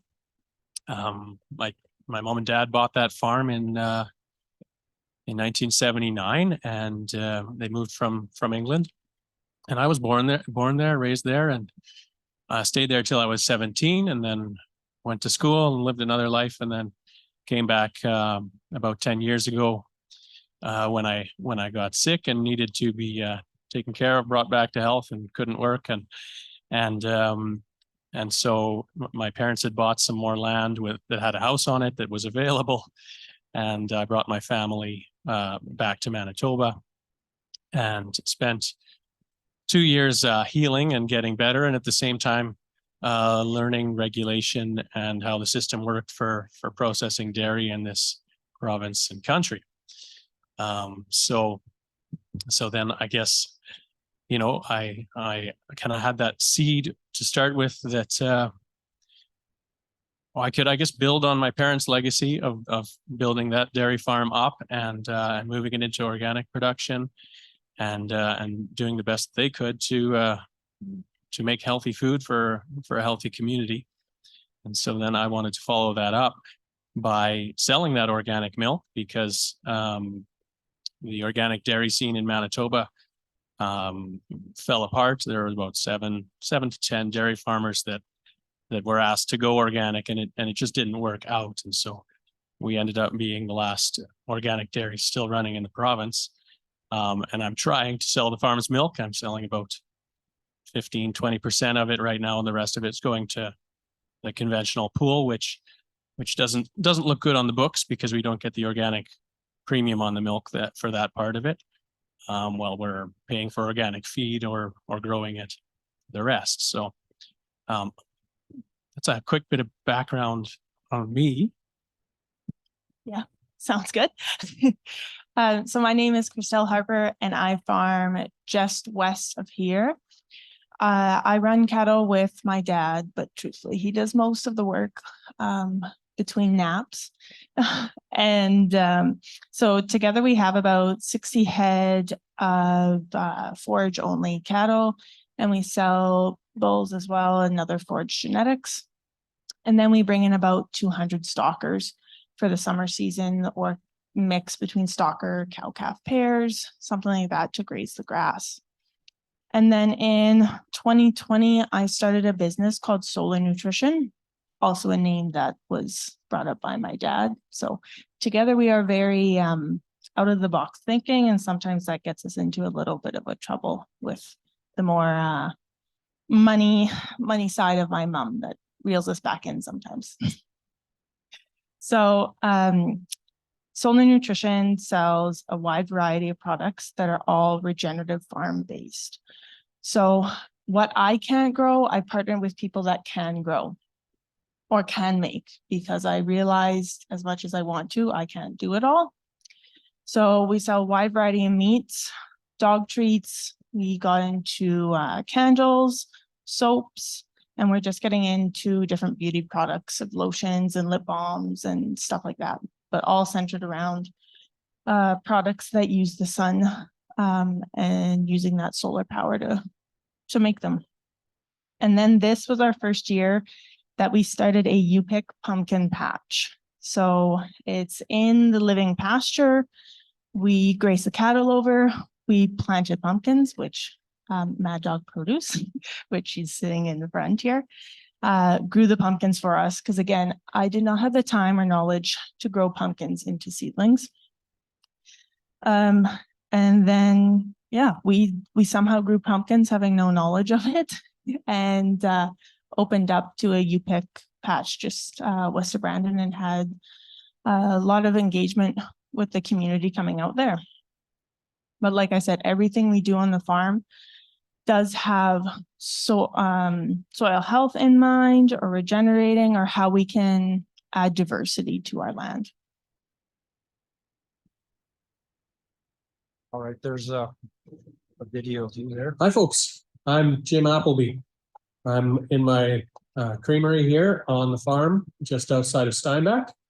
We milk about 100 cows, and we ship the bulk of the milk still to the conventional pool, and then I use 15-20% or something like that of it for bottling milk, chocolate milk, for making kefir, whipping cream, cottage cheese, mozzarella, cheddar, fresh curds. I think that's the list, and 1% milk, I guess. We've been here. My parents bought the farm in '79. I built this creamery about 8 years ago, something like that. And we've been farming organically here for about 15 years. Sort of my interest and experience lies more on the processing side. My dad's been running the farm, and then I I've been helping them more and more as the years go by. So I don't know what else to tell you, but that's, I guess, the sum of where we're coming from here. So I hope you enjoy the conference. Hello, my name is Kristelle Harper, and I farm just outside of Brandon, Manitoba. Alongside my father, we run about 60 cow-calf pairs and bring in 200 grazing head over the summer season. In 2022, I started a business called Solar Nutrition. We sell a wide variety of meat products, dog treats, home decor, as well as beauty products. This fall was our first fall opening up a U-Pick pumpkin patch operation as well. All of the enterprises that we run on the farm are focused on soil health and regenerating the landscape that we farm on. Very excited to see everyone at the MFGA conference. Bye. Okay, we've got their intros. Now we need some questions. One thing, you guys are both direct marketing. How hard is that to get started into? I wouldn't say it's hard to get started into. I've done it all through social media so far, but it's hard to stay motivated and get the sales. Anyone can make a Facebook page, business page and promote it, but it's a lot harder to really get those sales and stay with the customers, I would say. Yeah, I would agree with that. Probably good analogy is it just needs tending to, same as a crop or your animals. If you're paying attention and you keep working at it, you know, if the conditions are also right, and then that's necessary and that will help. And yeah, marketing is hard. It's, for me, it's one of the hardest things. So I leave that up to Herman at Nature's Farm. He already takes his eggs around to little small stores, and his business is near our farm, and his trucks are going by, and so I have an arrangement with him. And if it wasn't for him, I don't think I'd be sitting here. I don't think I'd still be doing it, because I'm not a sales guy, and Herman is, and he makes that work. That said, we do have a little on the farm store, and that's nice for our customers, with the milk in the glass bottle, with the, you know, all the cream in it, non-homogenized. It's a niche market thing, and so for a lot of those folks, it's really nice to be able to come to the farm and see it. And so that is a small piece of the marketing. And then a bigger piece of the direct marketing that I do is I and my wife Ange, and our kids, as we go to the St. Norbert Farmers Market, which is, I think, one of the bigger markets in the province. And that is worth our while to go in terms of sales, but it's also really significant in terms of word of mouth, because I think direct marketing at the scale that I'm doing things anyway is big on word of mouth. And then the social media, I'm told that that's what I should be doing, but not good at it. So. Thank you. Any questions yet? There you go. Hi, I'm Andrea. My question kind of goes along the lines of, there was a producer that talked a couple years ago here that talked that popcorn he started selling popcorn, and that brought in a lot of sales. Do you think, Kristelle, for example, your pumpkins increased your sales with other things? And with you guys at the Creamery, do you have a product that kind of did that? Yeah, I would say the highlight of the pumpkin patch was we probably had a few thousand people from Brandon and surrounding areas that were able to come out to our farm, meet with us directly. They would bring their pumpkin up to get weighed to buy. And I'm like, well, I do have beef here. I have bison here. I have soaps. I have candles, all we make on the farm. And that really opened it up. We had one weekend where we would have 20% off of a certain meat cut.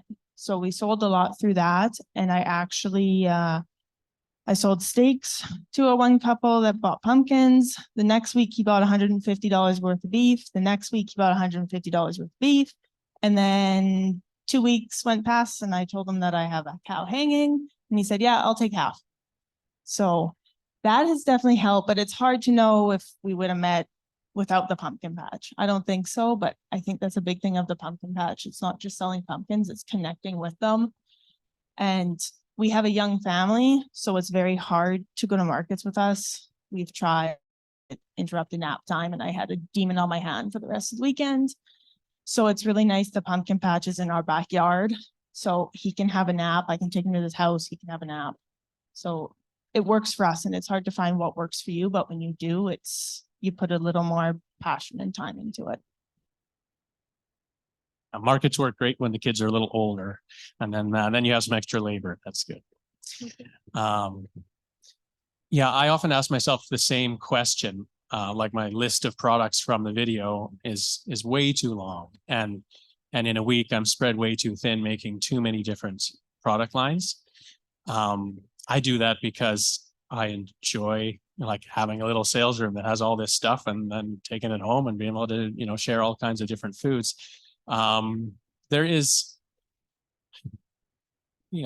some kind of synergy there where, yeah, if you have a few different products, then you'll get to sell a little extra of one of them that somebody might not have come for.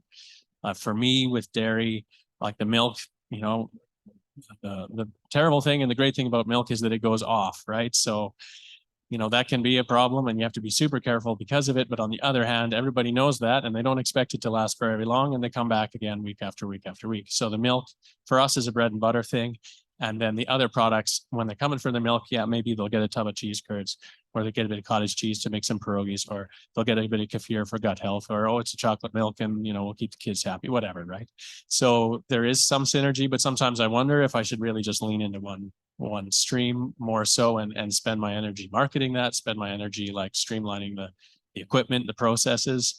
But I get bored easily, so I just like to have a lot going on. So that's the business decision there. We share that in common. Maybe that's why. We also, I found dog treats are a really good entrance too. Total waste product from the butchering, and people care more about what their dogs eat than they eat most of the time. So it's been a really popcorn one too. So. I have a question. I'm Miranda. I'm the ag reporter with the Brandon Sun. Thank you for having me. You mentioned that you worked a little bit with Janelle from Mad Dog Produce. How important is it to kind of network with people that are doing the same type of marketing as you? And is there some sort of network that exists, of course, outside of events like this, where you guys are in touch with each other and can talk and things like that?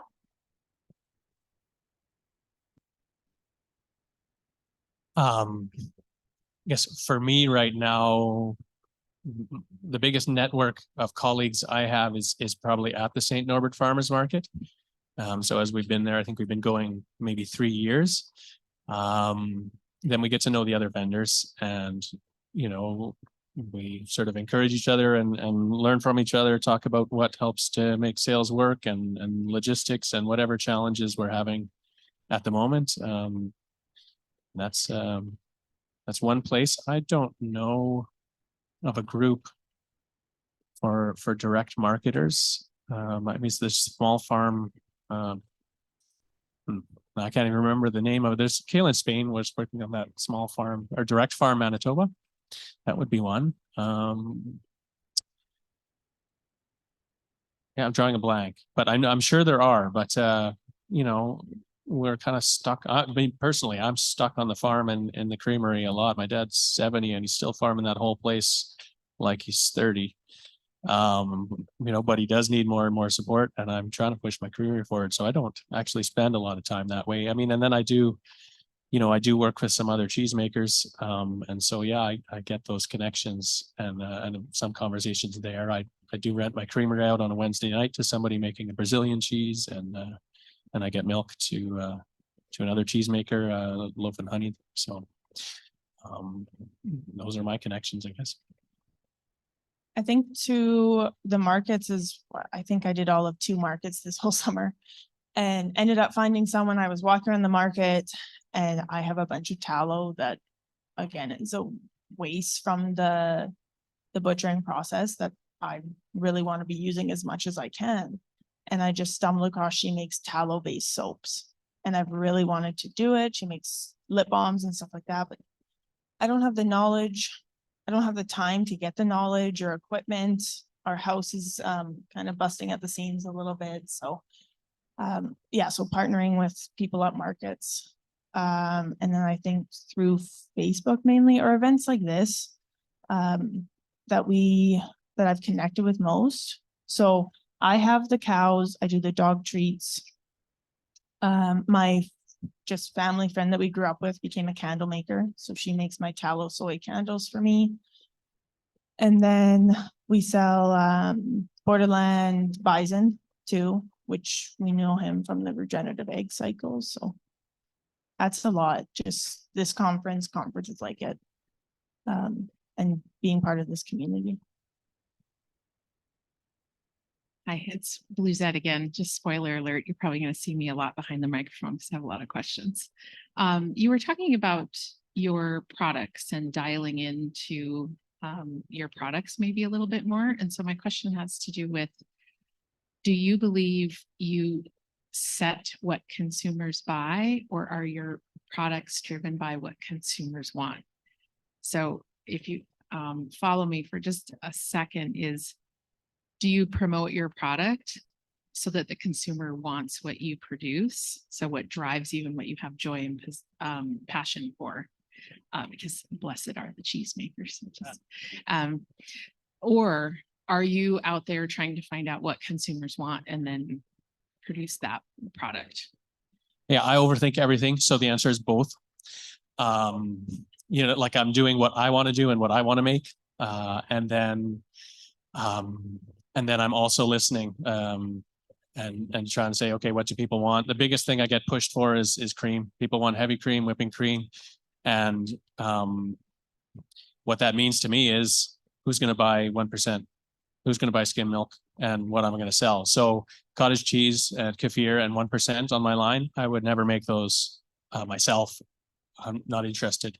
Not never. I mean, I do appreciate some things about them, but they wouldn't have been the first things on my list. Like I would, rather invest my time in an aged cheddar and in camemberts, but I put the time into those products so that I can get the cream. So yeah, it's absolutely both. Yeah, I was also going to say both, but for, I think, the longevity of our business or the enterprise that you're managing, you have to have that passion for it. And I think like a lot of it with the pumpkin patch, I opened up at the right time. Oak Lake's just closed. We're close to Brandon. Like a lot of things worked well, but then people aren't just, I guess people probably come, they just want to buy pumpkins. They want to get a cute photo with their family. But then while they're there too, I have my passion of it, right? It's in a living pasture-based system. The cattle grazed it. It's not taken out of production. There's bees and butterflies and everything around too. So I kind of paired both of those. But normally before I do an enterprise, I will do a gross margin analysis on it. I'll do a SWOT and a little competitor analysis, see who's around, see if there is the market even. And then I do it. Then I overthink it for about 20 more days, and then I might do it. And then I might think the whole time that I'm not doing it right. I'd like to thank you too for being up here. You are a great panel. There's nothing for the host to do. It's just super. Give them a round for their knowledge.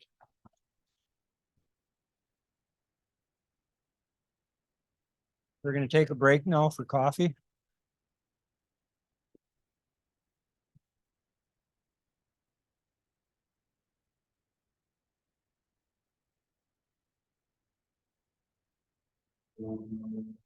Change. Some folks aren't that fond of it, but it's a different story on a Manitoba dairy farm. Change is normal, natural. You just have to get ready for it. But man, change can be cold. To the front, I'm going to introduce MFGA board member Chelsea Bernard from Hartney, Manitoba. to give you the lowdown on the next speaker. Chelsea. Thanks, Duncan. Hi, everyone. I am Chelsea. As Duncan said, I am from Hartney and I live there with my husband, Nathan, my son, Theo, and my golden retriever, Barley. So we help with the succession of the family grain farm. And I'm very happy to have you guys all here today. We've had some really good discussion and I'm excited to keep it going with our next speaker. So I am introducing Kalie, and she works as a diabetic educator with the Indian Health Services and is also a mentor for the North Dakota Grazing Coalition. She also teaches nutrition as an adjunct at Williston State College, and she spends many of her weekends playing music with her band, Getting Out of Dodge. So she obsessively looks for connections between the soil and human health and believes that if we start focusing our efforts on improving our soils, the health will follow. So I am very excited to introduce Kalie.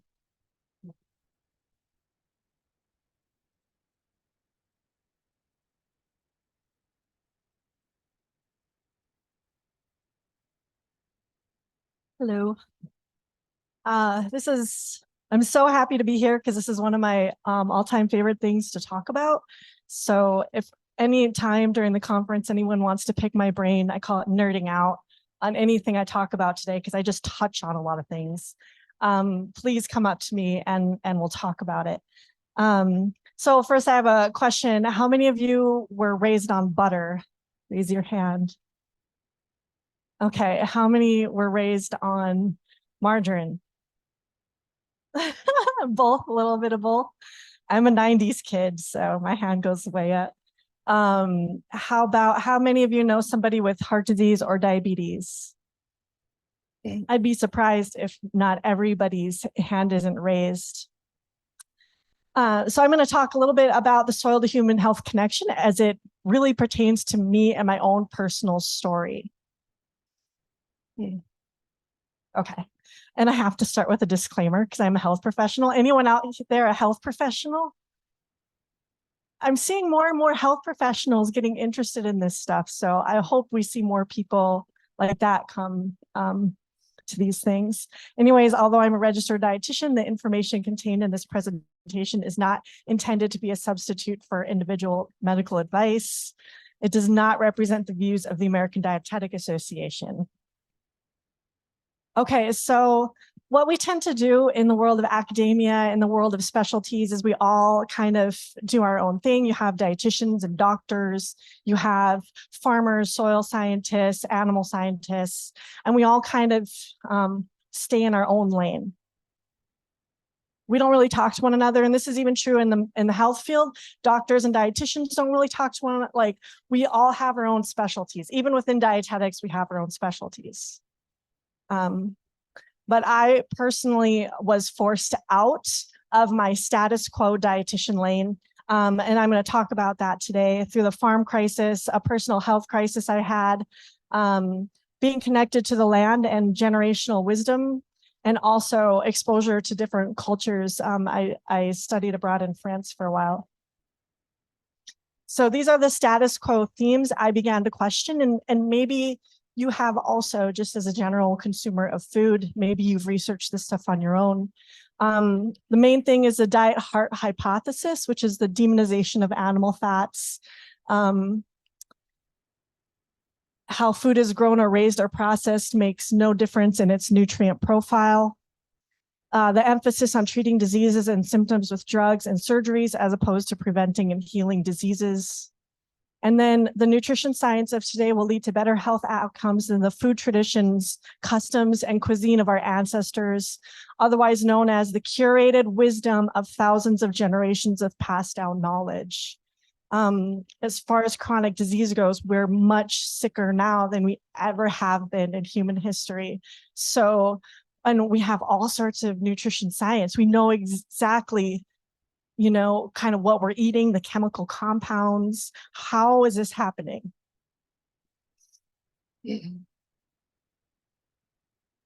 Okay.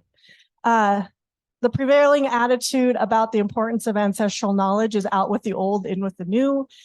Thank you, grandma, great grandma. in all of your wisdom and all your knowledge and all the cooking techniques that you've done. You know, we have nutrition science and modern medicine now. We don't really need your knowledge anymore.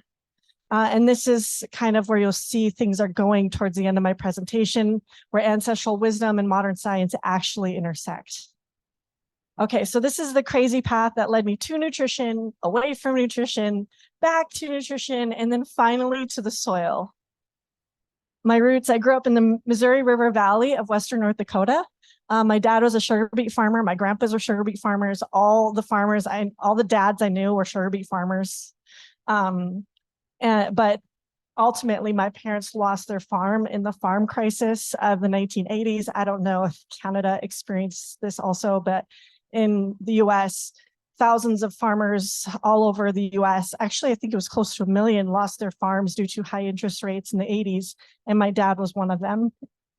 This was hidden from us because there was a lot of shame associated with it. So I didn't know until I was 20 that this actually happened, but this is actually a photo, a story of my parents losing their farm. I didn't know this existed. I had to dig it up much later in life. But that's my sister and I twirling because we're so oblivious to what was happening around us. We were just twirling for the camera. So I was 3, youngest of 4. I was just kind of unaware and nobody ever spoke about it around me. We still lived in the country, but we no longer had a farm. My dad continued to work as a farmhand until he started working for the county. I lived a rural life, completely surrounded by agriculture, because we still lived out in the country after that, but ultimately I was completely disconnected from it. I had an early interest in nutrition because the unofficial diagnosis I got was I was the sickly one, the youngest of 4. My brother, he's 6'5", Jed Ryder, he's pretty popular in North Dakota in the grazing world, if anyone have met him, but I always say that he stole all the nutrition and it just trickled down to me. But I had very extreme anxiety as a child, low energy. I reacted to food, especially sugar. I could not eat sugar. If I ate too much sugar, I got debilitating migraines. I was extremely picky. I felt good when I ate fresh whole foods. And these are the types of foods we ate at home. And after my parents lost the farm, my mom became a full-time photographer, and my dad worked somewhere else. So we kind of had to fend for ourselves at home. So in the 90s, if you fend for yourself, you're eating packaged foods. That's what we ate as kids. But we also had access to a lot of fresh local beef, just by nature of where we lived. So all of our family meals centered around beef, sloppy joes, we call the middle one hot dish, spaghetti and meat sauce, tacos. So I was very picky, but I ate these kind of foods in rotation quite often. I was raised by my 3 grandmas. This is my grandma Ruth. My mom being a photographer, I often have really cool pictures of my grandparents and stuff. This is my great grandma Dow. I visited her every Sunday and she was a healer. She was a midwife. And so whenever I visited her, she would say like very romantic things about food, like there's food to heal all sickness and you are what you eat. And what I ate at their houses was balanced, colorful meals, meat and potatoes, garden veggies, salads, lots of butter, lots of bacon, some bread on the side, some dessert. And this is what my grandma Shirley always said. She always said, my grandma ate bacon and eggs every day and lived to be 103. I don't know if any of you have a grandparent or great-grandparent that always swore by this mantra, but she always did. These are the types of foods we ate. It's probably similar to what many of you had growing up, just really basic meals. A lot of them were meat-centered because we had access to fresh meat, or because they did as kids have access to fresh meat. My grandpa set nets in the Missouri, so we had a lot of catfish also. And then there's these kind of more ancestral foods like liver and onions, lutefisk, and homemade chicken noodle soup, which is the one thing that was ancestral that was ever passed down to me, was how to make homemade chicken noodle soup. So I had an early curiosity about food. Why did my body react to food more than my siblings, my friends, my teammates? How can I learn to heal with food? How can I heal my body with food? So I went to Minnesota to study nutrition. I loved it. I was one of 2 nutrition students connected to the land or rural America who grew up on farms. I began to understand how to use food to manage and prevent my migraines, and a lot of it was balancing my blood sugar, not having spikes and drops in blood sugar. I learned the diet heart hypothesis, where animal fats were the leading cause of heart disease. So this is the first instance in human history where nutrition science directly trumps ancestral wisdom. Our grandparents, you know, they remember we were raised on whole milk, eggs, and all that kind of stuff. And here is science coming in and telling them that they were making the wrong choice. Sophomore year, I found out about my family's farm foreclosure. And I developed a special interest in the connection between agriculture and nutrition. And also, my dad had a heart attack, his first of 3, and was prescribed a low-fat, heart-healthy diet. I know this is kind of all over the place, but I try to attempt to connect all of these things. So I studied abroad in France, where I learned what food culture was. Never understood that before, being raised on kind of processed foods. So I was exposed to the cuisine of France, which is very rich. It's very rich in animal fats. A lot of bone broth, stocks, sauces, cheese, butter, very slow type of cuisine. And I was exposed to just cuisine in general. And it begs the question, is it what we eat or how we live? France eats a diet very rich in animal fats and has very low levels of heart disease. So it's kind of an outlier, like they don't make sense in this theory. So they kind of threw France out. They're like, we're not gonna talk about France because they don't fit kind of what we're saying. And this is the type of stuff I ate in France, like quiche, full fat cappuccinos, lots of eggs, lots of fatty meats, croissants, you know, they don't eat well, and then a lot of baguettes, and they do not put olive oil. I lived on the Mediterranean. We did not put olive oil on our bread. We put butter on our bread. And then really, really rich soups. And then some, you know, it's just fresh food. It doesn't matter if it came from plants or animals, it was just fresh and appreciated and loved and eaten slowly and all that good stuff. Also was pretty close to Italy. So this is an instance where they would make kind of the rich fatty pizza and they would pour the olive oil on top of it. So olive oil is kind of a finisher oil. So they call this the French paradox, a diet rich in animal fats with low levels of heart disease, diabetes, and obesity. I call this also Kalie's paradox because I was in the middle of my dietetic degree in the early 2000s. And I was seeing the exact opposite of what I was studying directly in front of me in France. I had an internship at a hospital there with the dietitians, and they wanted to know why everyone in America was so sick. They're like, we have this direct line to understand why people are so sick there. So they were like questioning me, and I was like, I don't know. But anyways, they're doing something right, more right than we are. So it kind of messed with my brain a little bit because it was the opposite of what I was learning. And then what my dad was being prescribed when he had his heart attack was low fat, light, cholesterol free, fat free, you know, no red meat, to replace his, you know, the only local thing we had, which was beef, to replace that with, you know, a light bologna or something like that. And so I'm going to kind of skip that one. I've heard this saying, if you take the fat out, you put carbs and chemicals in. This is a full fat sour cream. Sour cream by definition is fat. So over there, a fat-free sour cream, what the heck are they putting in there to replicate that mouthfeel? And it's, you know, dried corn syrup, food starch, modified cream, maltodextrin, all that kind of stuff to imitate fat.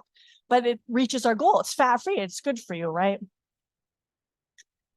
So what the doctors did not ask my dad was what else he was eating. Yes, he was eating red meat, but he was drinking sugar like it was like he needed it first, like it was oxygen.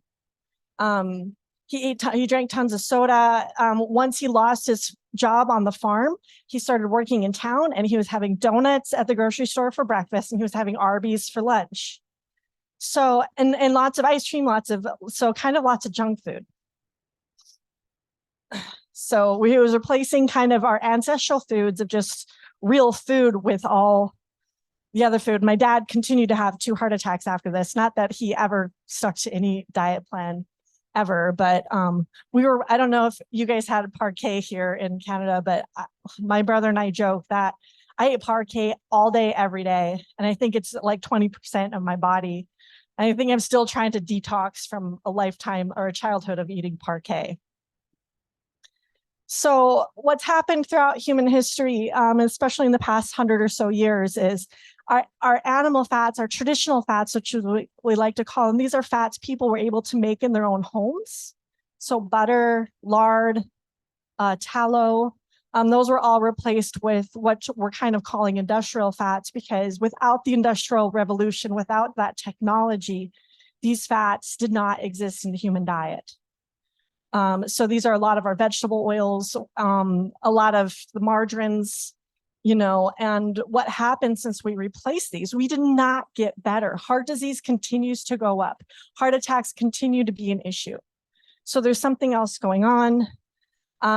Also, here's when the low fat guidelines kicked in right around the 1970s, and we gained more weight since we told people to eat less fat.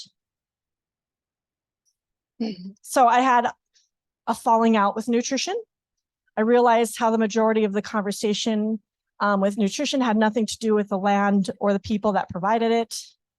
Nutrition science directly contradicted the simple farm-driven meals of my ancestors, and it seemed to defy common sense.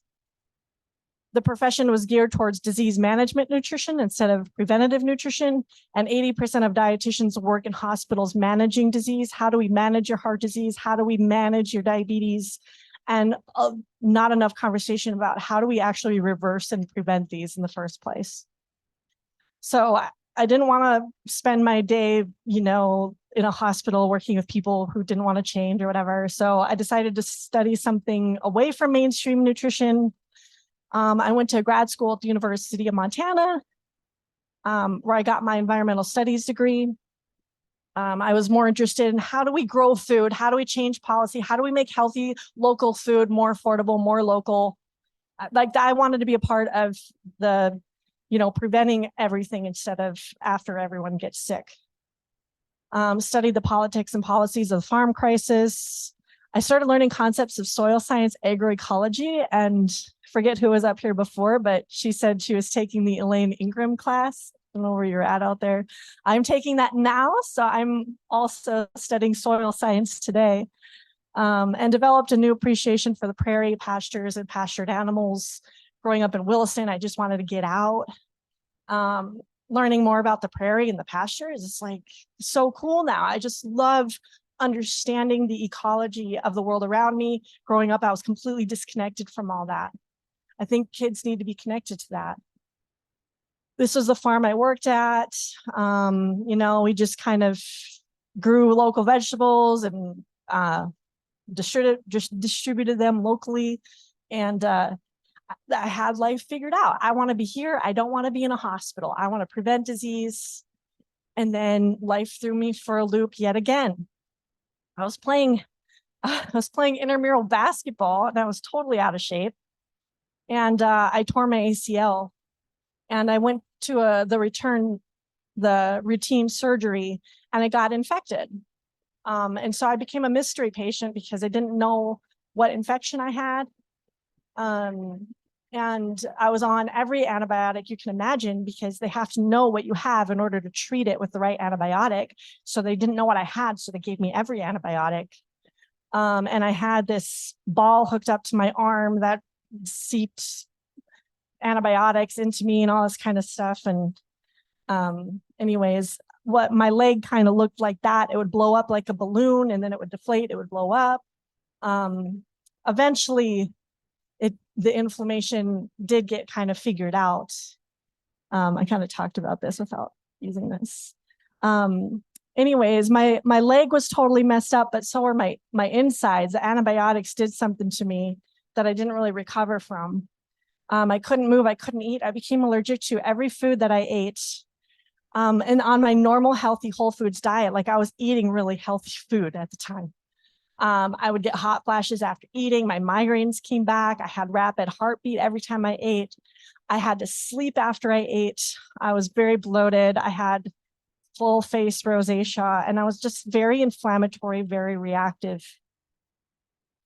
So looking for answers, I went back to my background in nutrition science, but this time with an interest in ancestral foods and pastured foods. So because I was working on a farm in Missoula, I had friends who were hippies, but they were Montana hippies. So they were not vegan types. They were like, you better eat meat and you better hunt it yourself. You better eat the whole animal. So they were kind of hardcore in a different direction. So I had all these friends who were these hardcore Montana hippies, and I was kind of exposed to this pastured food culture. So there's, this new resurgence of food culture here in the United States by connecting us to our food again. And that's what they exposed me to. And my recovery protocol was animal fats, animal products. The only foods I didn't react to, I was an experiment of one, I just had to eat something and see if I reacted to it. And I didn't react to ghee, bone broth, lard, eggs, meats. I didn't react to coconut. And I ended up also eating a lot of tofu. I don't judge against plant foods. I'm focusing on animal foods today because it's a big part of my story. And it's what helped me. I ate moderate or low carb, moderate protein, very, very high fat meals. And in 2 months, I recovered to full health, and I was healthier than I was before my incident. I was healthier then than I am now because life happens and your diet expands, but that was probably the healthiest I ever was. So once again, this theme keeps kind of coming up. A lot of animal fats, a lot of bone broth. So I decided to research this. I had to finish grad school somehow, even though I did not feel well. I became super interested in the inherent properties of pastured animals. And my brother Jed back home, we were raised on the sugar beet farm, but he married a girl who had a ranch and he wanted to go full on rotational grazing. So he was getting into grass-fed beef. I decided to see if I could connect the health properties of grass-fed beef through multiple sciences and disciplines, essentially through the food chain. And I was able to connect my healing protocol and what I felt to the science. Hopefully this science improves, but this was kind of the first way we can just really track these nutrients through the food chain. And it was really easy to do it through grass-fed beef and to measure it. As they were talking about it earlier, it's really hard to measure the nutrients in food, and hopefully our science just continues to improve there. I'm not going to go into the paper that much, but what I concluded, this was what my paper was called, Building Bridges Between Nutrition and Agriculture, and it was about grass-fed beef. When pastures have maximum head per acre that are properly grazed, it drastically improves soil and plant health. You guys know that much better than I do. When cows are raised and finished on pasture, they are much healthier animals and require less medical input. So this is when I looked at the animal science journals. I was forcing myself out of nutrition science journals. I looked at land science, plant science, animal science. And when cows are finished on grass, they have a more favorable fatty acid profile than when they are finished on grain, and also much higher phytochemicals. I didn't put that. Oh, I guess I did put that here. So zooming in on grass-fed beef, a more favorable omega-3 to omega-6 fatty acid ratio. And this is an anti-inflammatory ratio. Omega-6s are flooding our food supply and they're very inflammatory. Saturated fats from pastured animals have a neutral effect on the human body. And that's an important word because when I was so inflamed, I would eat animal fats and feel nothing. And that's how I wanted to feel. I did not want to react to everything I ate. It was just nourishing. And it's more concentrated in phytochemicals compared to grain-fed beef. Now, if you're eating grain-fed beef and it's on your own farm and you're feeding them a little bit of grain, you're still going to have much more benefits of eating that food than feedlot beef from the grocery store. So like I said, the keywords here are neutral, nourishing, and anti-inflammatory. So I decided it was finally time to move back home. This is a reoccurring theme. It seems like people really figure things out after health crises. Like I forgot the dairy guy up here.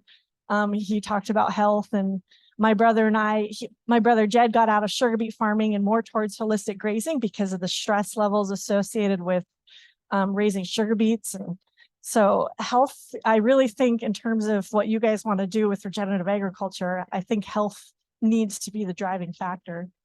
I was drowning in medical bills. My brother started producing grass-finished beef, which is something I ate all the time, but it was hard to get a hold of away from home.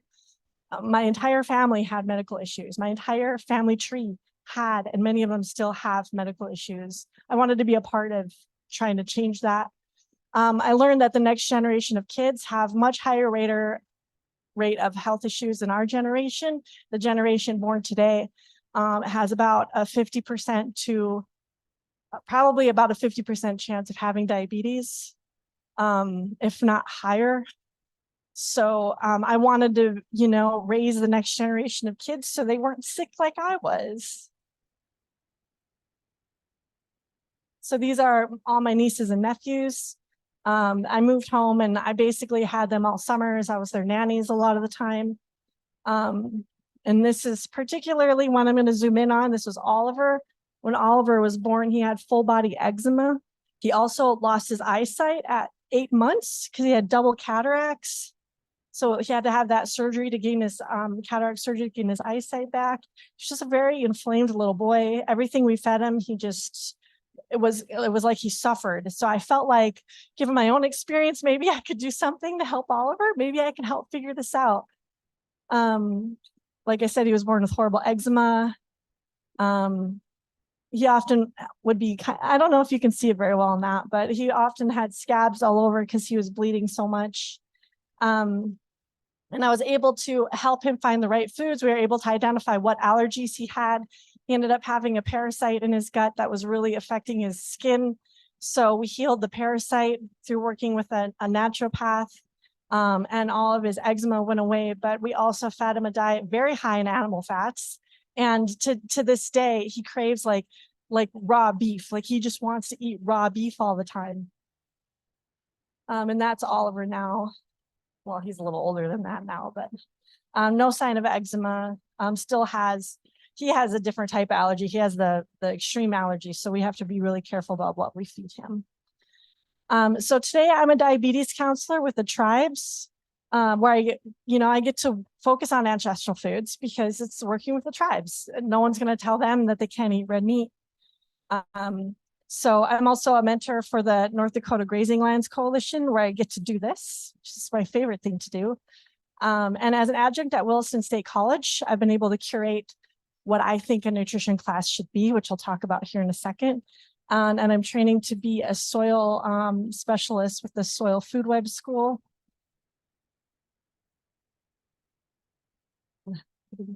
Pressing this in the wrong direction, I think. Okay, so this is my class. I focus on ancestral foods, cuisine, culture, traditions, and the preservation of wisdom.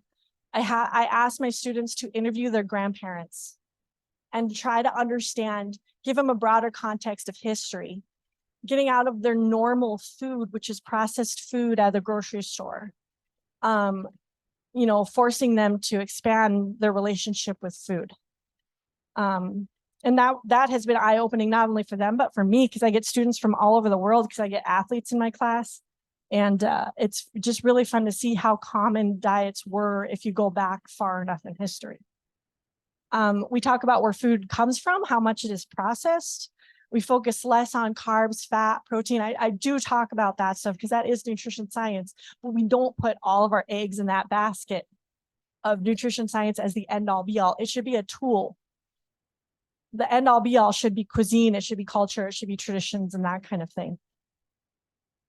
I talk about soil to human health. I talk about this current debate surrounding cholesterol and heart disease and the constant flip-flopping of nutrition science. Okay, so this is what we've seen throughout history. In recent history, in human history, we would not see something like this, but in recent history, we've seen cholesterol, bacon and eggs get demonized. You know, maybe it's not the eggs, maybe it's a saturated fat. And now we're even maybe telling people to start eating butter again. So this flip-flopping is very frustrating for people. So maybe we can, instead of letting science flip-flop us back and forth, we can look at the science in context of history. This is a book I recommend, The Big Fat Surprise: Why Butter, Meat, and Cheese Belong in a Healthy Diet. In the 1950s, chronic disease, heart attacks were on the rise. Scientists had their eyes on fat and sugar. All the focus went to fat and cholesterol. The fear of fat laid the foundation for most medical institutions and was heavily funded by the vegetable oil, grain, and sugar industries. The conversation and science is shifting to sugar, refined grains, and processed food in general. I wish I could do a whole thing about the science because it's really fun for me to talk about. This is US sugar consumption since 1820. It's skyrocketed, but you should look at when processed food happened. You know, we shift from having sugar as a part of meals to sugar being the meal. And this is kind of what happened. There's a really great doctor who did this. He juxtaposed health costs with when processed food, another word for it is ultra processed food, when that hit our tables. So our healthcare costs went through the roof, not when we started eating meat or plants or what, it's when we started processing the heck out of meat and plants. So, you know, our diet full of all these like wholesome ingredients, we tell people to stop eating the fat, stop eating the animal fat, you know, load your table with whole greens. This is what happens when we demonize ingredients and wholesomeness. We don't replace it with other types of wholesomeness. Well, today we're just replacing it with processed foods. So it is now 60% of the human diet in the West is processed or ultra processed food. We need to start filling our table back up again. And there's this great researcher, Stephen Van Vliet. He looked at this. He looked at meat in context of healthy dietary, in context of whole foods. What happens when we eat meat as a whole foods diet? There's that word again. It's either neutral or protective, that neutral word, nourishing. What happens if it's part of a standard Western diet? Probably you're going to have increased risk of all disease. And just for your own information, what we're kind of looking for on blood panels traditionally is not what we need to be looking at.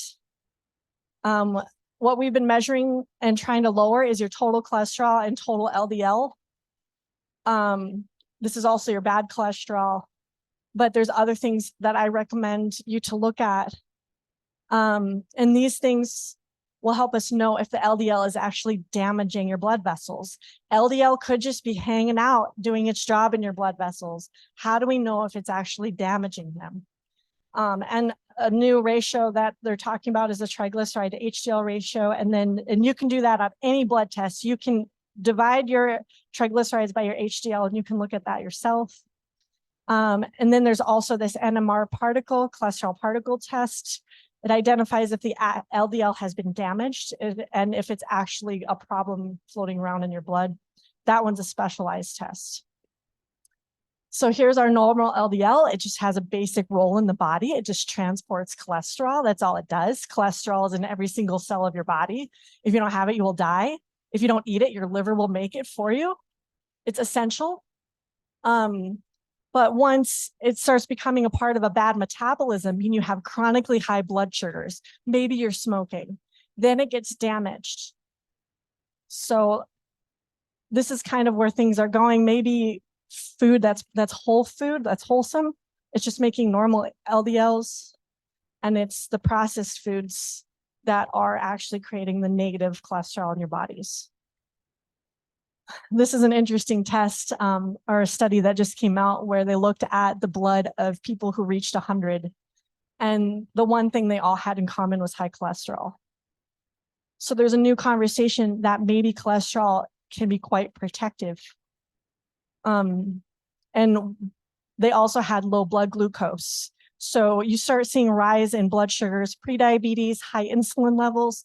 That's when we're starting to see damaged blood vessels and heart disease. Okay, I'm gonna burn through the rest of this because we're on our time here. But smarter people than me with more influence made connections between soil, animals, and humans. So this is a book that I also read recently, Nourishment by Fred Provenza, What Animals Can Teach Us About Rediscovering Our Nutritional Wisdom. And they kind of followed secondary compounds through the food chain, which is also called phytochemicals. These are beneficial chemicals in food that aren't a vitamin or a mineral, but profoundly impact animal and human health. So these are all different types of chemicals that are in our food that have all been found to prevent cancer. And one of those things is green tea over there. And what's in green tea is that EG, CG, and catechins. So we're going to talk about green tea again a little bit. So when animals eat grasses, these phytochemicals build up in their tissues, and it builds up predominantly in their fat. They saw health promoting phytonutrients through the food chain. This is also Provenza and Van Vliet. And they're much higher in grass-fed meat and milk. So the more diverse of a diet your animal gets, the more diverse phytochemical richness that they're going to have. I just think this is really cool research that's coming out. This is from 2021. I've been interested in this stuff since I was in college 20 years ago. So it's just cool to see some of this stuff start coming to fruition. Phytochemicals in a cup of grass-fed milk equals the phytochemicals in a cup of green tea. So those phytochemicals I told you in that cup of green tea, the catechins in particular, if your cows are raised on grass, those catechins are building up in their own tissue and in their own milk. And I did bring the kefir that I bought from a dairy in California. And they are starting to advertise regenerative on some of this stuff. And that's this Alexander Regenerative Organic is what they're calling themselves. So this I have a cup of this, and it's kind of the same as having a cup of green tea in terms of the phytochemicals that are building up. Okay, I'm almost done here. So in the blue zones, that's people who live the longest and the healthiest. And there's like places all over the world that they looked, and they said that these people were eating plant-based diets. But they weren't not eating meat. It's just, they always just say, oh, it was plant-based. But Sardinia in particular, they're pastoralists there. Their diet was high in grazed sheep and goat milk, whole goat milk products. It made up of almost a third of their diet. Many lived to their hundreds with a high quality of life. Researchers attributed phytochemicals and fats in pastured dairy as one of their secrets to longevity. One of the blue zones that they deliberately left out of this study was Hong Kong. Hong Kong has the highest amount of people who live to be 100, and they eat the most meat than anyone on the planet. So, and I don't want to make the case for meat versus plants or whatever. I think you can make a really good diet out of all of these. It's just we need to step back on this blanket demonization of meat products. Coming in 2024, Stephen Van Vliet is looking at 7 weeks of conventionally farmed food and 7 weeks of food sourced from farmers implementing soil health principles, which that sounds like a very difficult study to do. So it'll be interesting to see if anything will come out of that. They're going to be measuring their blood and stuff, and I just don't know if there'll be enough difference between those two, but we'll see. I'm going to kind of skip over this here. So this is kind of what I see in the future. We'll try to kind of keep going up this line in terms of telling people what to eat. And we're going to have this new one added, and hopefully we will have the technology to measure what's in these foods that are soiled with or that are grown with the correct soil health principles. And same is true for oats or grains that they were Axtens, I think, saying that they were growing. We might see this constantly. We might learn more and more about food in terms of how it's grown, how it's processed, and take some of the obsession away from calories, carbs, protein. And if we just eat up these steps, the more you can go up these steps, the more you don't have to count everything. Because the land will be kind of providing a lot of what you need for you. My predictions for the future: nutrition science will validate nutritional wisdom and soil health principles. We will find it matters way less if our food is coming from animals or plants, but instead how the food is produced and processed before hitting our plates. More collaborations across disciplines, more interest in complex systems. Complex systems are really hard to measure. Nutrition science is a bad science because food is so complex, humans are so complex. There's too many variables. So it's easy to see red meat is bad, red meat is good, depending on how the study was designed. We will look to science and wisdom when making food recommendations. So I just have one slide left. This is from a kid that interviewed his grandparents for my class. And his grandma was from Eastern Montana. I'm just gonna read this. Glad you're taking a nutrition class. I grew up on oatmeal, eggs, bacon, beef, pork, deer, potatoes, garden veggies. As for fats, my mother rendered lard and used it for cooking. We also saved the bacon crease and used it for frying potatoes. This is how I cook.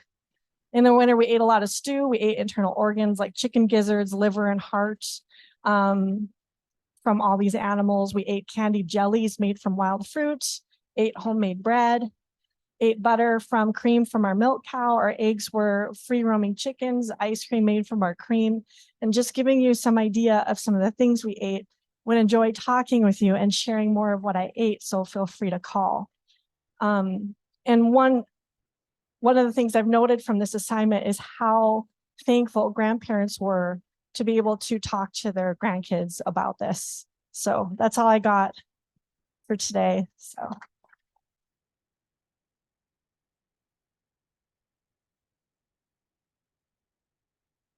That was a fantastic presentation. And I too really think that grandparents are such a wealth of knowledge for so many different things, and that go call your grandma or your grandparents if you're still fortunate to have them.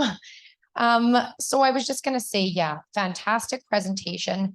I really, really enjoyed that throughout all of your experiences, your traveling, your schooling, and that in the end that it still led you home and to try and kind of make a difference, especially you mentioned your nieces and nephews, but for people around you too. I also kind of like how you touched on, like, I think that nowadays, not often, but you still sometimes ask kids, well, where does milk come from? Where does things come from? And they answer at the store, and they don't know the actual processes of how you get things, or that it is from ground up. And especially too, in kind of tying in with grandparents, but that family knowledge that sometimes dies, and that there's no, when you don't discuss it. Also, I feel like the future generations can't get opinions on it when it's not discussed or it isn't known. But my question for you is, what is your favorite traditional meal? If you had to, besides maybe the chicken noodle soup, but what's your favorite dish, or that with your nieces and nephews, you're like, yep, we're making this and it's your staple? So let's see. Honestly, we eat so simply because life is so busy that we don't eat very complex foods. Like, so oftentimes it's just like a baked potato with a hamburger, you know, and I think that we will overcomplicate health. But we are meant to eat simple, local driven meals. Like throughout all of human history, that's what people kind of ate. So, yeah. Perfect. I think we have got some people for questions, so we'll open it up. Thank you. As a commercial beekeeper in Interlake, I appreciate your comments about sugar, especially the false sugars like that are out there and all the different sweeteners. But honey with the flavonoids, antioxidants, etc., has been proven to be a really good source of carbohydrates. Can you comment on this? Yeah, if I could do, my talk is now split into an entire semester. So when I talk about sugars, I will talk about if you don't have any issue with metabolizing sugar, that honey is a superfood, essentially. It's one of the most genetic, like ancestral foods out there. So I let like my nieces and nephews eat honey whenever they want, my dad who has diabetes and heart disease and all this kind of stuff, there is evidence that honey actually is beneficial for diabetes, which seems counterintuitive. So right now I kind of tell people sugar is sugar is sugar is sugar, but like a raw local honey probably would be a different story. I've got some honey in the truck for you tonight. Oh yeah. If I say I really don't believe you, will you give me more? Like I really don't think that's enough for me to believe you. Where are you parked? I connect with you on so many levels. So I'm super excited. I've heard you speak before. So I was really stoked to see you on the. I made it a little different than my one in Russell. So so first of all, I am a hardcore Montana hippie. At least my mom was, and I do carry her DNA. My question is, as she spent a good portion of her life trying to spread the message to urbanites, mostly about how important the connection was to their food and to the agrarian lifestyle. And I share that sentiment. I think the challenges that I see are that for those that do not live on the land, if you come from a city to a farm, or a ranch, that there are adverse factors that prevent people from jumping on board, like the smells, the sights, the practices that if you are raised on a farm, well, we're castrating bulls today. This is what it looks like. We're dehorning the animals for these reasons. We're slaughtering, whatever the sights and smells are that happen on your operation. So I'm wondering what your thoughts are on how much of that is preventing people from being connected to their food. I can't tell you the number of people that are my age that can't touch or smell meat or, even just what they buy in the grocery store. Like they'll put on gloves and they'll look away. And, this is like sort of a symptom of perhaps the 80s and 90s of growing up of like everything was in a pretty little package that you just open up and dump, like, Ichiban noodles or whatever. So I'm just wondering what your theory is on getting people over the hump or the tipping point of so much easier to handle processed foods. There's textures and smells and senses that are playing into this factor. I think most kids today don't know how to eat real food because they're exposed to so much addictive processed food that's really designed to mess with their brain chemistries. So I think we have to, down the road, slowly get in this word. I don't know if you guys have heard it. The word is ultra processed food. I read a book, listened to a book on tape here called Ultra Processed People. I highly recommend that book. But we have to get ultra processed food somehow out of the food system, either by demand, where people get educated to the point where they're choosing other foods because they find out that this is the leading cause of all of our diseases, or through government regulation. There could be a huge debate over which one should come first, or there's a combination of both of those. But I think that when things are easy, we're going to choose the easy route no matter what, culturally. So there has to be an awakening about health and what that's doing to our bodies, I think, in order for that demand to change. And I've seen more in the past 10 years than I ever thought I would. Just the concept of ultra processing and all this kind of stuff. It's made it so I'm actually excited to talk about nutrition again. So I'm actually have quite a positive outlook than I used to. Thank you very much. I think I'm going in the same direction as the previous person asked. I consider myself very lucky. Out of all the brands that you showed there, I only recognize Coca-Cola. None of this makes sense to me. I am a newcomer, just came 10 years ago, and I was born while my mom was milking a cow. So I think that's a true story, by the way. I was born in a barn. I look at the future. I also work at Regeneration Canada. We do lots of work, both with farmers and with consumers. But today I'm putting my immigrant hat on and thinking about our country is willing to receive around 500,000 people every year. In 2030, that's like 4 million people coming. Maybe 1% of these folks would go into the ag sector in general. And we have this trust issue in the very positive way where we think everything in a supermarket is very healthy because the government said yes. That's my experience as an immigrant. How can we really not only talk to our consumer, and because that's still 5% of our bubble, how to bring this to a supermarket where all of the brands that you mentioned should not be really existing, because we go, we buy, and we have lots of faith in this Western advanced modern science country as newcomers. Just curious to hear your thoughts. Well, right now, all governments basically are heavily influenced by the food industry, except for Brazil. So if anyone wants to know truly how to eat from a government who actually cares about their people, look at what Brazil has done, and look at the Brazilian dietary guidelines. They talk, the first guideline is eat whole and minimally processed foods. They talk about processing. They say, watch out for food marketing. They tell you how to be wary as a consumer. They tell you to shop in places that offer whole foods. They say to stay away from packaged foods. And the reason Brazil did this was because they saw of ultra processed foods and the level of addiction and the mass marketing of them, that it was destroying their food culture. So in France, all these places that have strong food cultures, they were able to defend against ultra processed food more than we did. So I would look at what Brazil has done. And I don't know how you get governments to give people the right information, but most of them are not. Most doctors are not giving the right information either. Most doctors don't know about things like metabolic syndrome, fatty liver disease, prediabetes, high insulin levels, which are literally affecting almost every single one of us.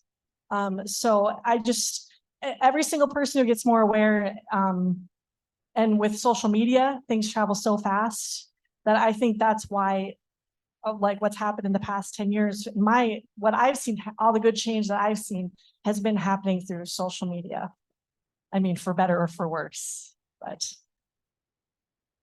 Hi there, my name's Slade Doyle. I've listened to you before. I appreciate your talk. I've got my own personal connection with food and healing foods, which has led me into my journey of what I do.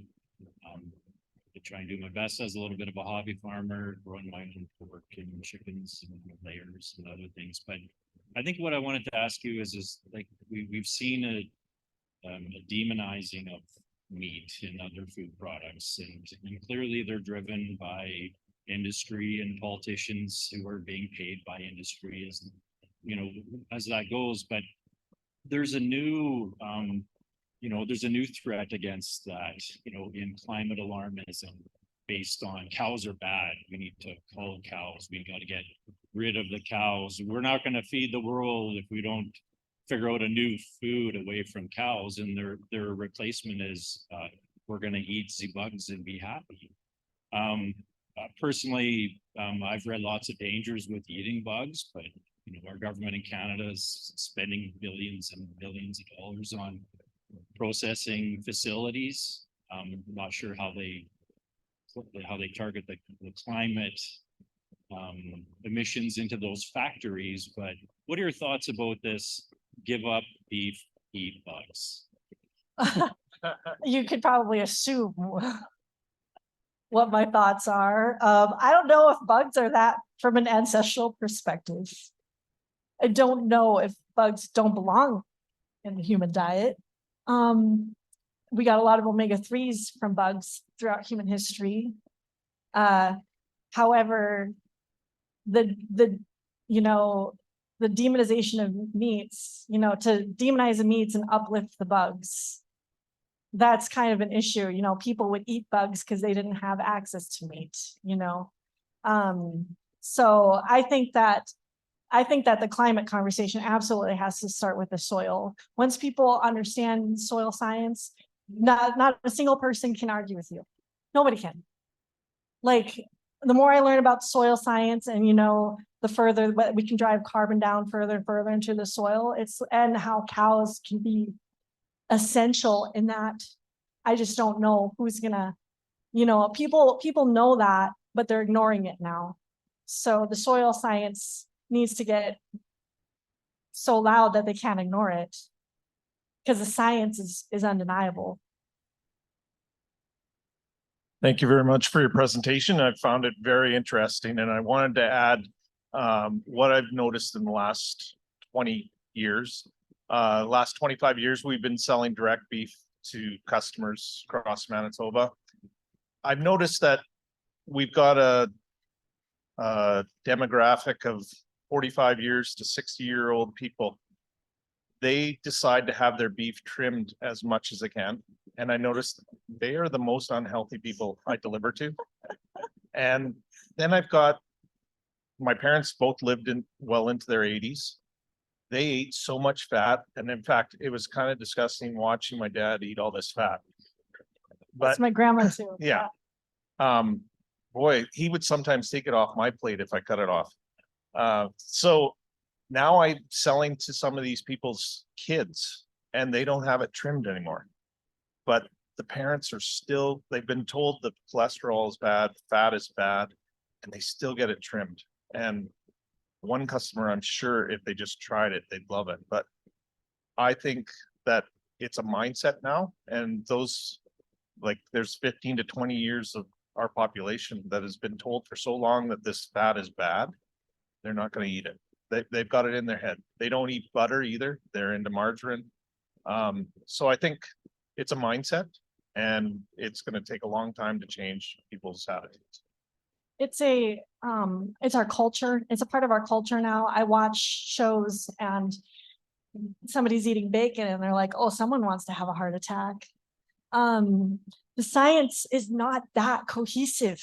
It's not like you smoke a cigarette, you get lung cancer. Science around these fats and heart disease is very poor. The science around processed foods and heart disease and all that kind of stuff is quite strong. So yeah, there's smarter people than me. I just listened to a podcast also on the way here that I would recommend anybody who wants to know a little bit more in depth about the testing from cardiologists who test all the time. And they're not telling their patients to worry about their cholesterol numbers whatsoever. If you eat this stuff, your cholesterol goes up. Is cholesterol going up a bad thing? That hasn't necessarily been decided. It's the type of cholesterol that's in there. Is it damaged cholesterol? Is it part of kind of not good looking blood where your insulin is high, your blood sugars are chronically high, you're smoking, you're exposed to toxins and stuff like that. You have poor digestion, which kind of leaks into your blood, all this different stuff. So it's a little bit more complex than that. And we can do tests to see if your cholesterol is actually damaged. Hey there, thanks for the talk. I'm an organic farmer, and we also finish some grass finished beef and direct market at local consumers. I wonder, I struggle with labels a little bit. I think Derek made a joke about it earlier, or made a comment about it. I guess I have a hard time thinking it's all the same, whether it's organic or not, or whatever label you're trying to put on. And I kind of laughed when you mentioned your organic regenerative keeper. Yeah. I guess I wonder that you mentioned the 7-week study of 7 weeks of good soil health versus a regenerative. And I'd like to think that the people in this room that are growing food, if we all ate 7 weeks of that, we would see some different blood tests, and we would see different health start happening even in that shorter period of time. So I was surprised to hear you kind of question that. I'm not questioning, I'm questioning if the test will show it. If what we have the ability to test for, because like we can test it in meat because we can look at the fat. because the phytochemicals and this stuff a lot of times builds up in the fatty tissue. So they're not like doing biopsies of their fat. They're looking at their blood. And their blood might improve because they're both eating whole food diets, and most of us eat processed food. And just if we go from processed food to whole foods, doesn't matter how it's grown, you're going to see crazy beneficial changes in a person's blood. So I have no doubts that the health will improve. 7 weeks is also very short for a lot of noticeable improvements. But it's just the testing methods and the ability to design that study is what I was questioning. Gotcha. So I guess my question was around, we as producers want to be able to tell our consumers what you showed on your slides, that this is better for you. But yeah, I guess I wonder how deep we want to go into the weeds with those conversations, given the limitations. Right. I do think that there are some basic stuff you can look at, though. Like you can get a fatty acid test on beef, and you can not talk about the phytochemicals, but you can just talk about the improvements of the fatty acid profile, which is a lot more straightforward. But in terms of human health studies are just, people can have a really stressed couple of weeks and they can be eating the perfect diet and they can have all sorts of clotting factors in their blood. Humans are just hard to study. So I think it's better to measure the nutrient content of the food before it hits the human, and we can just say, hey, this is the improved nutrient profile that I'm growing.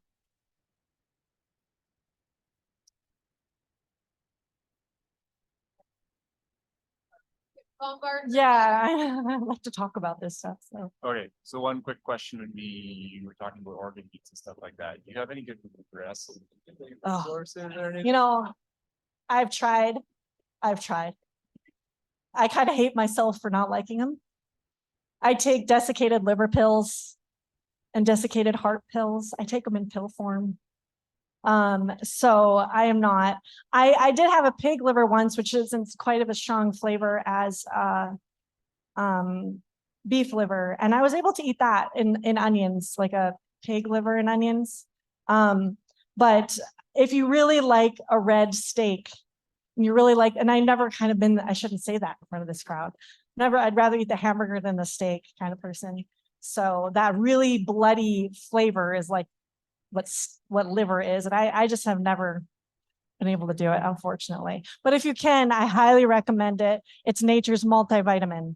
Like there's a reason we're all nutrient deficient. It's because we used to eat the whole animal. So anyways, thank you. Thanks very much, Kalie.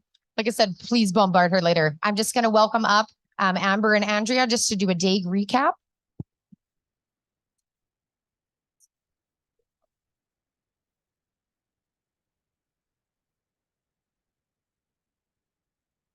Hi, everyone. I'm Amber McNish. And I'm Andrea Hamilton. And I wanted to thank everyone for a great first day of the conference here. We've taken in a lot of information this afternoon, and I always enjoy getting to listen to Derek and Panis speak. Every time they speak, it's always different, always changing, always growing. And Kalie's presentation is very interesting and thought-provoking. I want to remind everyone to please be sure to check out the trade show booths in the salon. And we will be around till about 4:30 at the trade show booths. And then 50/50, if you haven't got a chance to buy a 50/50 ticket, they'll be available at the registration booth, and we'll make that draw first thing tomorrow morning. And then for tonight's icebreaker event, it will take place just outside these doors. I'm pretty sure a couple people have already scouted out that there's a bar right beside the door there. Basically, the cocktail hour starts along with the trade show reopening at 5:30, and then a little while after we'll have a little buffet style dinner. But in the meantime, feel free to go check in to your hotel room if you haven't already. And then after that icebreaker at 7, we'll be starting our MFGA night. So we will be catching up with all of our MFGA partners and seeing what they've been doing over the last year. So yeah, we'll see you guys later. And I know there's going to be at least a couple speakers that were up here today that's going to be bombarded with questions. So feel free to find them throughout the night.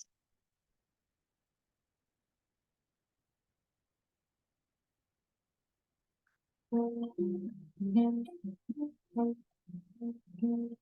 this is year one. So in here, there's about, this would be about a bushel an acre of oats. It's a forage type oat. And there's about a bushel of peas, about 50, 60 pounds of peas. This is a yellow pea. This is not a forage pea. So they're Amarillo peas, haywire oats, and there's vetch that you'll see in there. Vetch and alfalfa.